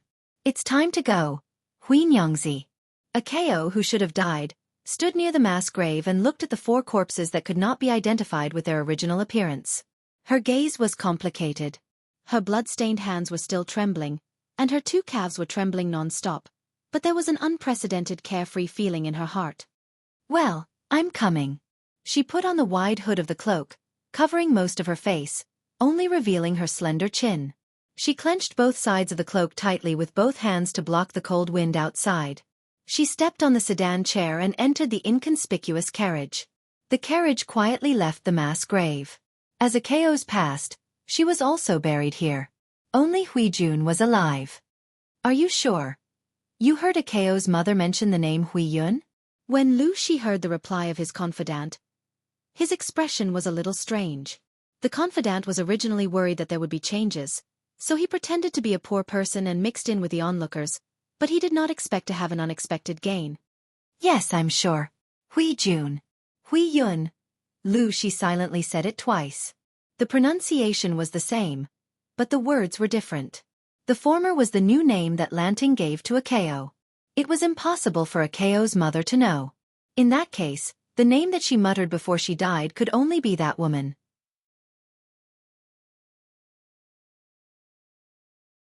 Chapter 308. This year's first snowfall lasted for more than half a month. The weather became colder day by day. Many houses were crushed by the snow, and the number of casualties was unknown. A few aristocratic families in Shangjing opened granaries and set up porridge stalls everywhere. Even more wealthy families continued to lead a befuddled life. Jiang Pengji was temporarily staying in the Feng residence. When she heard that there was a porridge stall, she followed Feng Jin out to distribute porridge to the people. The snow continued to fall outside. Several rows of commoners had already lined up in front of the porridge stall. Almost all of them looked haggard and wore thin clothes. Some of the commoners wore rather thick clothes, but they were covered with patches of various sizes. I wonder how many people have been crushed to death by this heavy snow, and how many people have been frozen to death. The manservant at the porridge stall looked at the endless queue and whispered to the manservant beside him. His words were filled with pity and sympathy. Even though 2 large pots had been set up, the porridge was still not enough for the common people. His companion was so busy that his feet didn't even touch the ground. Stop talking nonsense. Work is more important. How can the life of a noble be the same as that of a lowly commoner? Jiang Pengji helped to scoop up the porridge or carry firewood to start the fire. Feng Jin, a weak scholar, was so tired that his forehead was sweating. There was no noise or cue cutting, and the lively audience in the live broadcast room was silent for a long time. The atmosphere was extremely depressing, and some of the audience could not help but feel a lump in their throats. They did not have the courage to continue watching, and no one sent those immoral bullet screens to CG dance. Although we always complain about how cold it is in winter, so cold that we shiver and complain that there is no natural heating in the south and it is very cold in winter. But we are living a happy life now, really? To CG dance. There is no natural heating in this area, but we can buy a heater from Taba. It can be used to adjust the heat. If you are not afraid of wasting electricity, you can stay indoors in winter and still wear summer clothes. These were almost impossible in ancient times. The rich could wear more clothes and burn high-quality charcoal for warmth, but what about the common people? That's right. Where are the commoners? Too many people could not afford to buy clothes to keep out the cold, could not afford to live in a house to block the wind, and could not afford to light a charcoal fire to heat the house. And this was in Shangjing, which was under the feet of the emperor. If this was the case here, what would happen to the surrounding areas of Shangjing? How many houses had collapsed, how many people had been crushed to death, and how many innocent lives had been frozen to death? Without any external conditions, he could only rely on his body to withstand the cold.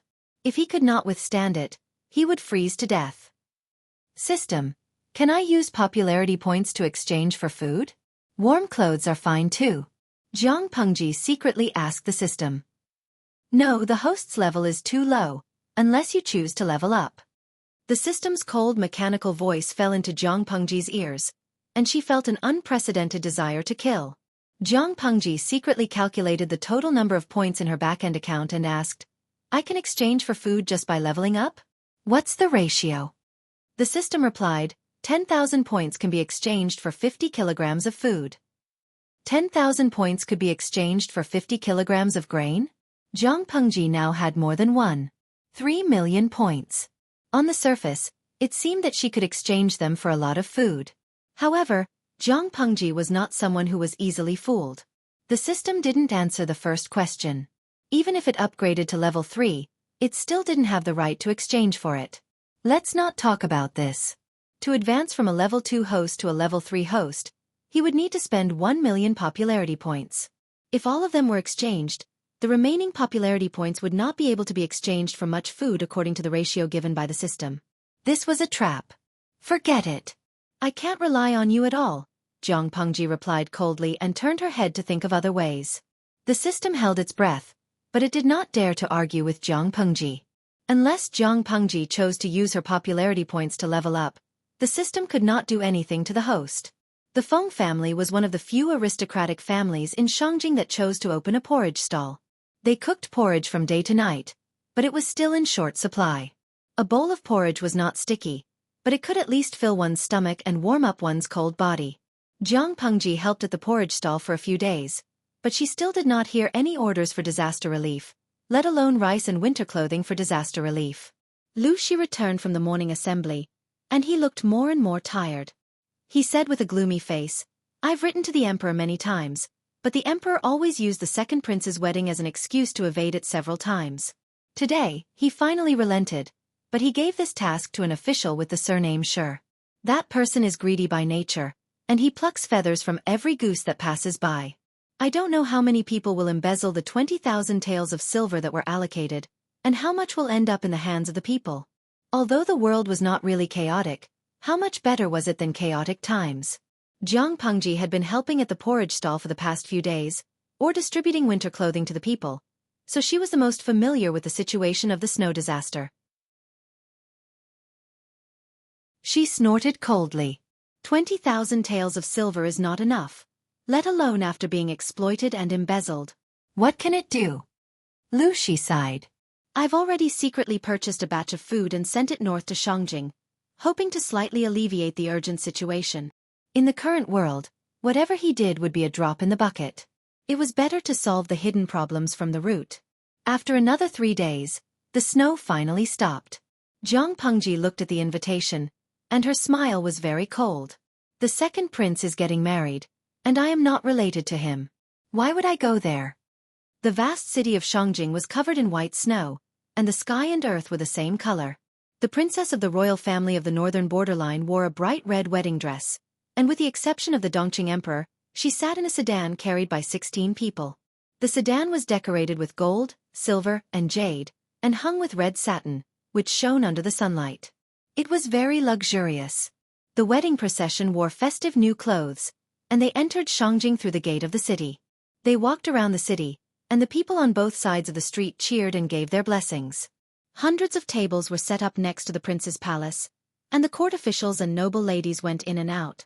It was very lively.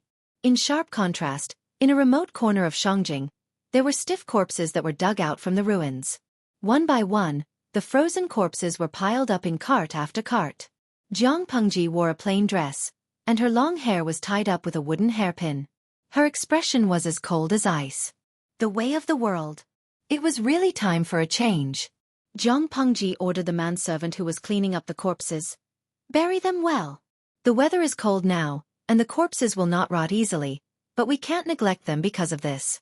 If the corpses are piled up and not dealt with, it will easily become an epidemic when spring comes. Don't worry, Lang Jun. I will do it properly. At the same time, in another place in Shangjing, Lu Zhang was holding a plate and chewing the slightly cold white cake. He sighed and said, It has been almost a month since the evaluation, and the imperial court still hasn't issued a letter of appointment. I think there is no hope this year. Master has decided to leave for Langyi in 2 days. I really don't want to come back to Shangjing again. Han Yu heard the sound of the wind blowing outside, and he was very annoyed. Many people had frozen or starved to death, and the government still held such a grand wedding for the second prince, which was even bigger than the crown prince's wedding.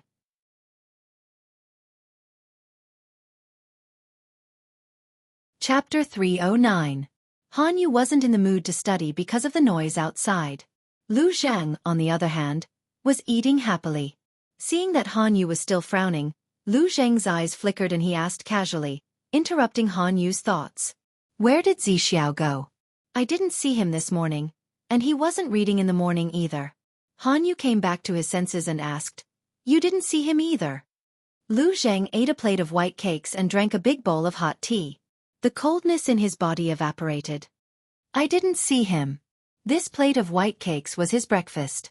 He didn't want to eat it because it was cold, so I cooked it and ate it. Lu Zhang patted his chest to calm himself down, then gulped down a big bowl of hot tea. The warm feeling made him feel a little sleepy. Han Yu's mouth twitched, as if he could already imagine Wei Si's embarrassment when he came back and found that his food was gone. Where was Wei Si, whom they were talking about, at the moment? He was wearing a plain scholarly robe and a cloak that barely protected him from the cold. He went to the snow-stricken slums with 2 servants and a cart. Many slums that had been in disrepair for a long time had collapsed, making the already difficult roads extremely rugged. It was not easy for the people to get in and out of the slums. There was no porridge stall nearby, so many families had a hard time making a living. The thin elderly and children could only starve or freeze to death in the freezing weather. Wei Langjun is here. As soon as he arrived at the entrance of the alley, a 7 or 8-year-old girl ran into the alley joyfully. Not long after, more than 20 thin old women or children less than 10 years old came out with bowls in their hands. Wei Si asked the servants to stop the cart and lifted the thick quilt covering the cart. There were 4 big buckets on the cart. Even though they were covered with lids, there was still sweet and fragrant hot air coming out. Don't worry, everyone has a share. Although Wei Si didn't show much of an expression, beautiful people always had some privileges. The people were quite touched that he came to deliver food every day. They had long let down their guard and were not afraid of this fairy-like Lang Jun. Instead, they liked him very much. Not long after, the 3 large buckets of steamed buns were all distributed, and the large bucket of thick porridge was also emptied. The leftovers were also scraped clean. At this moment, Wei Si realized that the hem of his clothes was being tugged by someone. He looked down and saw that the little girl with an ashen face was staring at him with her clear eyes. Her eyes were filled with admiration. Through those eyes, he seemed to see another child and his heart softened. Squatting down, he looked her in the eye and asked, Have you completed the task I gave you 2 days ago? The girl nodded heavily, and her yellowish face blushed. She answered happily, Yes, everything is done. The houses collapsed, crushing countless people who were sleeping to death. The roads were blocked, cutting off the connection between the people in the slums and the outside world. Wei Si hired the young and strong men from the slum to provide them with 3 meals a day. He also gave them extra wages to clear the rocks and snow on the road. If not for that, the big cart behind them would not have been able to be pushed in. Under the pressure of the snow, more houses would have suffered. The girl in front of him lost her mother in the snow disaster, and her father's leg was broken by a fallen beam. He could not work at all. Losing their only labor force, one could imagine the life of this family of 2. Wei Si smiled and gave her a task. He asked her to remember the people who cleared the snow and rocks. He paid her daily wages and gave her warm clothes. The child was very concerned about this and did it very seriously. Very well done, he praised. The child smiled and opened her mouth, revealing her gums that were missing a few teeth. She seemed to realize that this was not good, so she shyly closed her mouth. Wei Si asked the servants to settle the wages for the day, and asked them to move a few bags of food from the cart, leaving some food for each family. I won't be coming in 2 days. There are still some food and money here. Keep it for everyone. Wei Si's family was considered to be in decline, but a starving camel was still bigger than a horse. Before the Wei family moved, they left him a lot of money, enough for him to live a life without worries. It was just that he followed Master Yuan Jing to the capital for the assessment. At first, he did not expect to encounter such a thing, so he did not bring much with him. Thank you, benefactor, for your great kindness. The crowd expressed their gratitude. Some of the elderly even wanted to kneel down, but they were all stopped by Xueqi. After leaving the slum, Xueqi sighed with worry. Personal strength was always weak.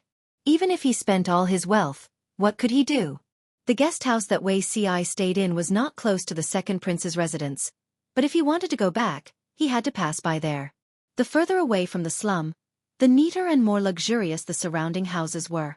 The road under his feet also changed from a muddy dirt road to a neat stone road. It was hard to imagine that such a slum and the courtyard house in front of him would be in the same area. Seeing that there was a majestic guard of honor in front of him, he asked the servant to stop the cart at the side and make way for them. Langjun, the second prince's residence is on the street ahead. Do you want to make a detour? The servant pushed the cart and asked anxiously. 100 tables of banquets occupied the entire street. Ordinary people were not even allowed to go near, and even the servants could not enter. Let's make a detour, lest we offend the nobles and cause unnecessary trouble. Xueqi lowered his eyes and tightened the two sides of his cloak.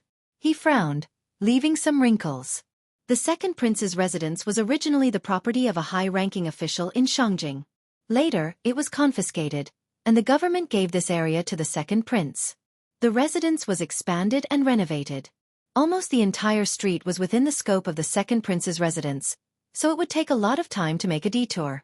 From afar, Xueqi saw the corner door of the second prince's residence open, and buckets of swill were transported to the swill cart.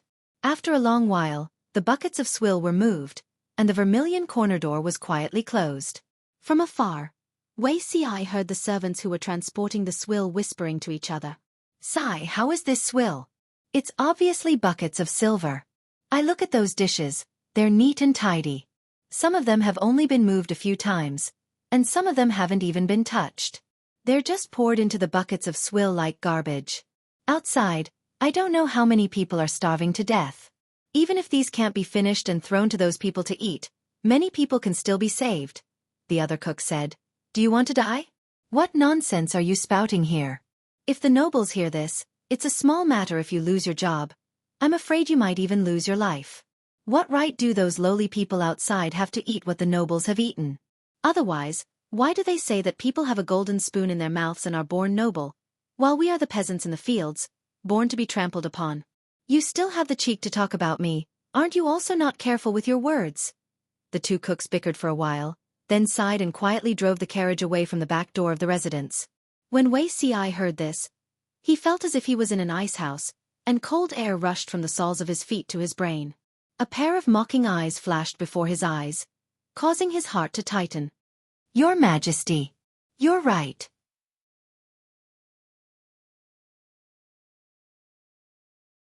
Chapter 310. Lu Shi and Jiang Pengji stayed at the Feng residence for a long time, but all good things must come to an end. Time passed, and it was time for the two families to part ways. "Lanting, you have to be careful in Langi Academy. Think before you act. Don't be impulsive." Feng Jin thought of Jiang Pengji's gender and wanted to sigh more than once. If his good friend was a man, things would be much easier. Unfortunately, she was a woman and was naturally restricted by her gender. Feng Jin felt it was a pity. "I know. Do I look like the kind of person who causes trouble?" Jiang Pengji said innocently.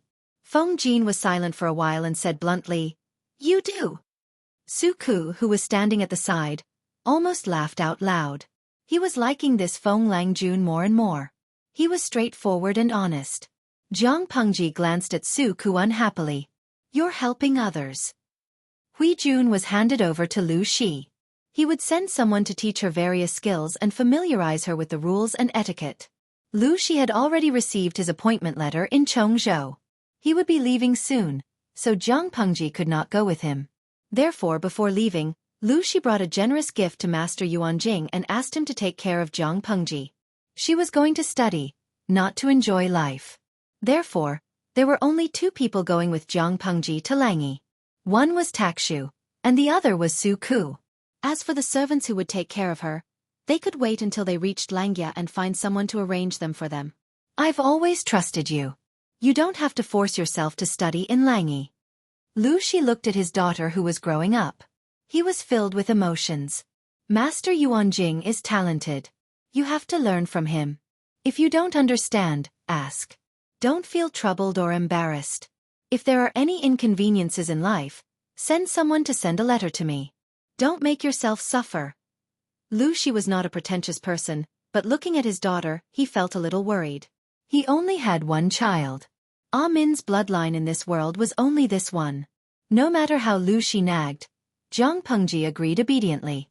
The next day, after saying goodbye to Feng Ran, his wife, and Feng Jin, Zhang Pengji sat in the carriage. The coachman gently waved the whip and the wheels turned.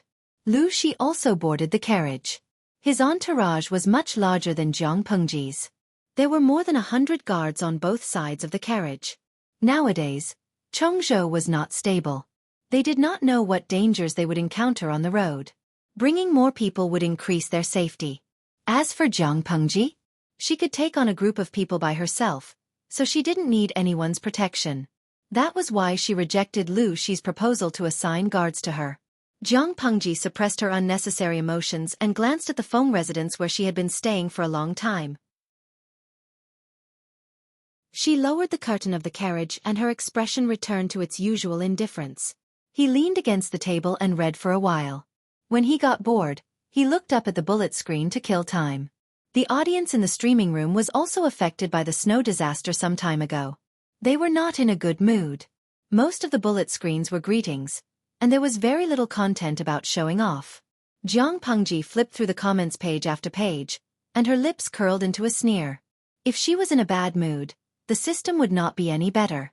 System, I suddenly thought of something. Don't you think there's something strange about the live stream? The roads in the wealthy district of Shangjing were very smooth. Coupled with the powerful shock absorption system of the Lu residence, she almost did not feel the vibration when she sat in the carriage. Ever since the system parted with Zhang Pengji on bad terms, it had not made a sound for a few days. Now that Zhang Pengji took the initiative to talk to it, it felt a little anxious. It felt that it was not a good thing. What's missing? The system asked her. Zhang Pengji looked like she did not care. She flipped through the bullet screen records day after day, starting from today. Because she had a super strong memory, her reading speed was abnormally fast. She looked through the records faster than flipping through a book. I remember you once told me that your full name is Multidimensional Palace Intrigue Streaming System. Not to mention the recent era in the streaming room, even in my interstellar era, the theory of planes has always been one of the scientific research goals pursued by scientists. Zhang Pengji said coldly, but the system's heart skipped a beat. It did not dare to make a sound. It wished it could erase its own existence. If a streaming platform suddenly pops up in the dimension I'm in, and it's proven to be real. Zhang Pengji tilted her head, and the sneer at the corner of her lips made the system shudder. Do you think that a normal government machine or a big force with a certain amount of power would really be indifferent to this?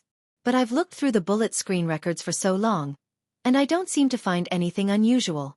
Zhang Pengji said it lightly, but it was tantamount to a clap of thunder in the ears of the system. After she intimidated the system, she sighed and said, "Can you explain why?" She had always been highly suspicious and wary of the system. Why? Because the system was not worthy of her trust. It had too many tricks up its sleeves. She would be a fool to believe it. If she had not tested it several times and confirmed that the audience in the streaming room was real, and that it was indeed connected to another plane, she would have suspected that the audience was fake. The so-called multidimensional streaming system was just an illusion that the system had created by itself.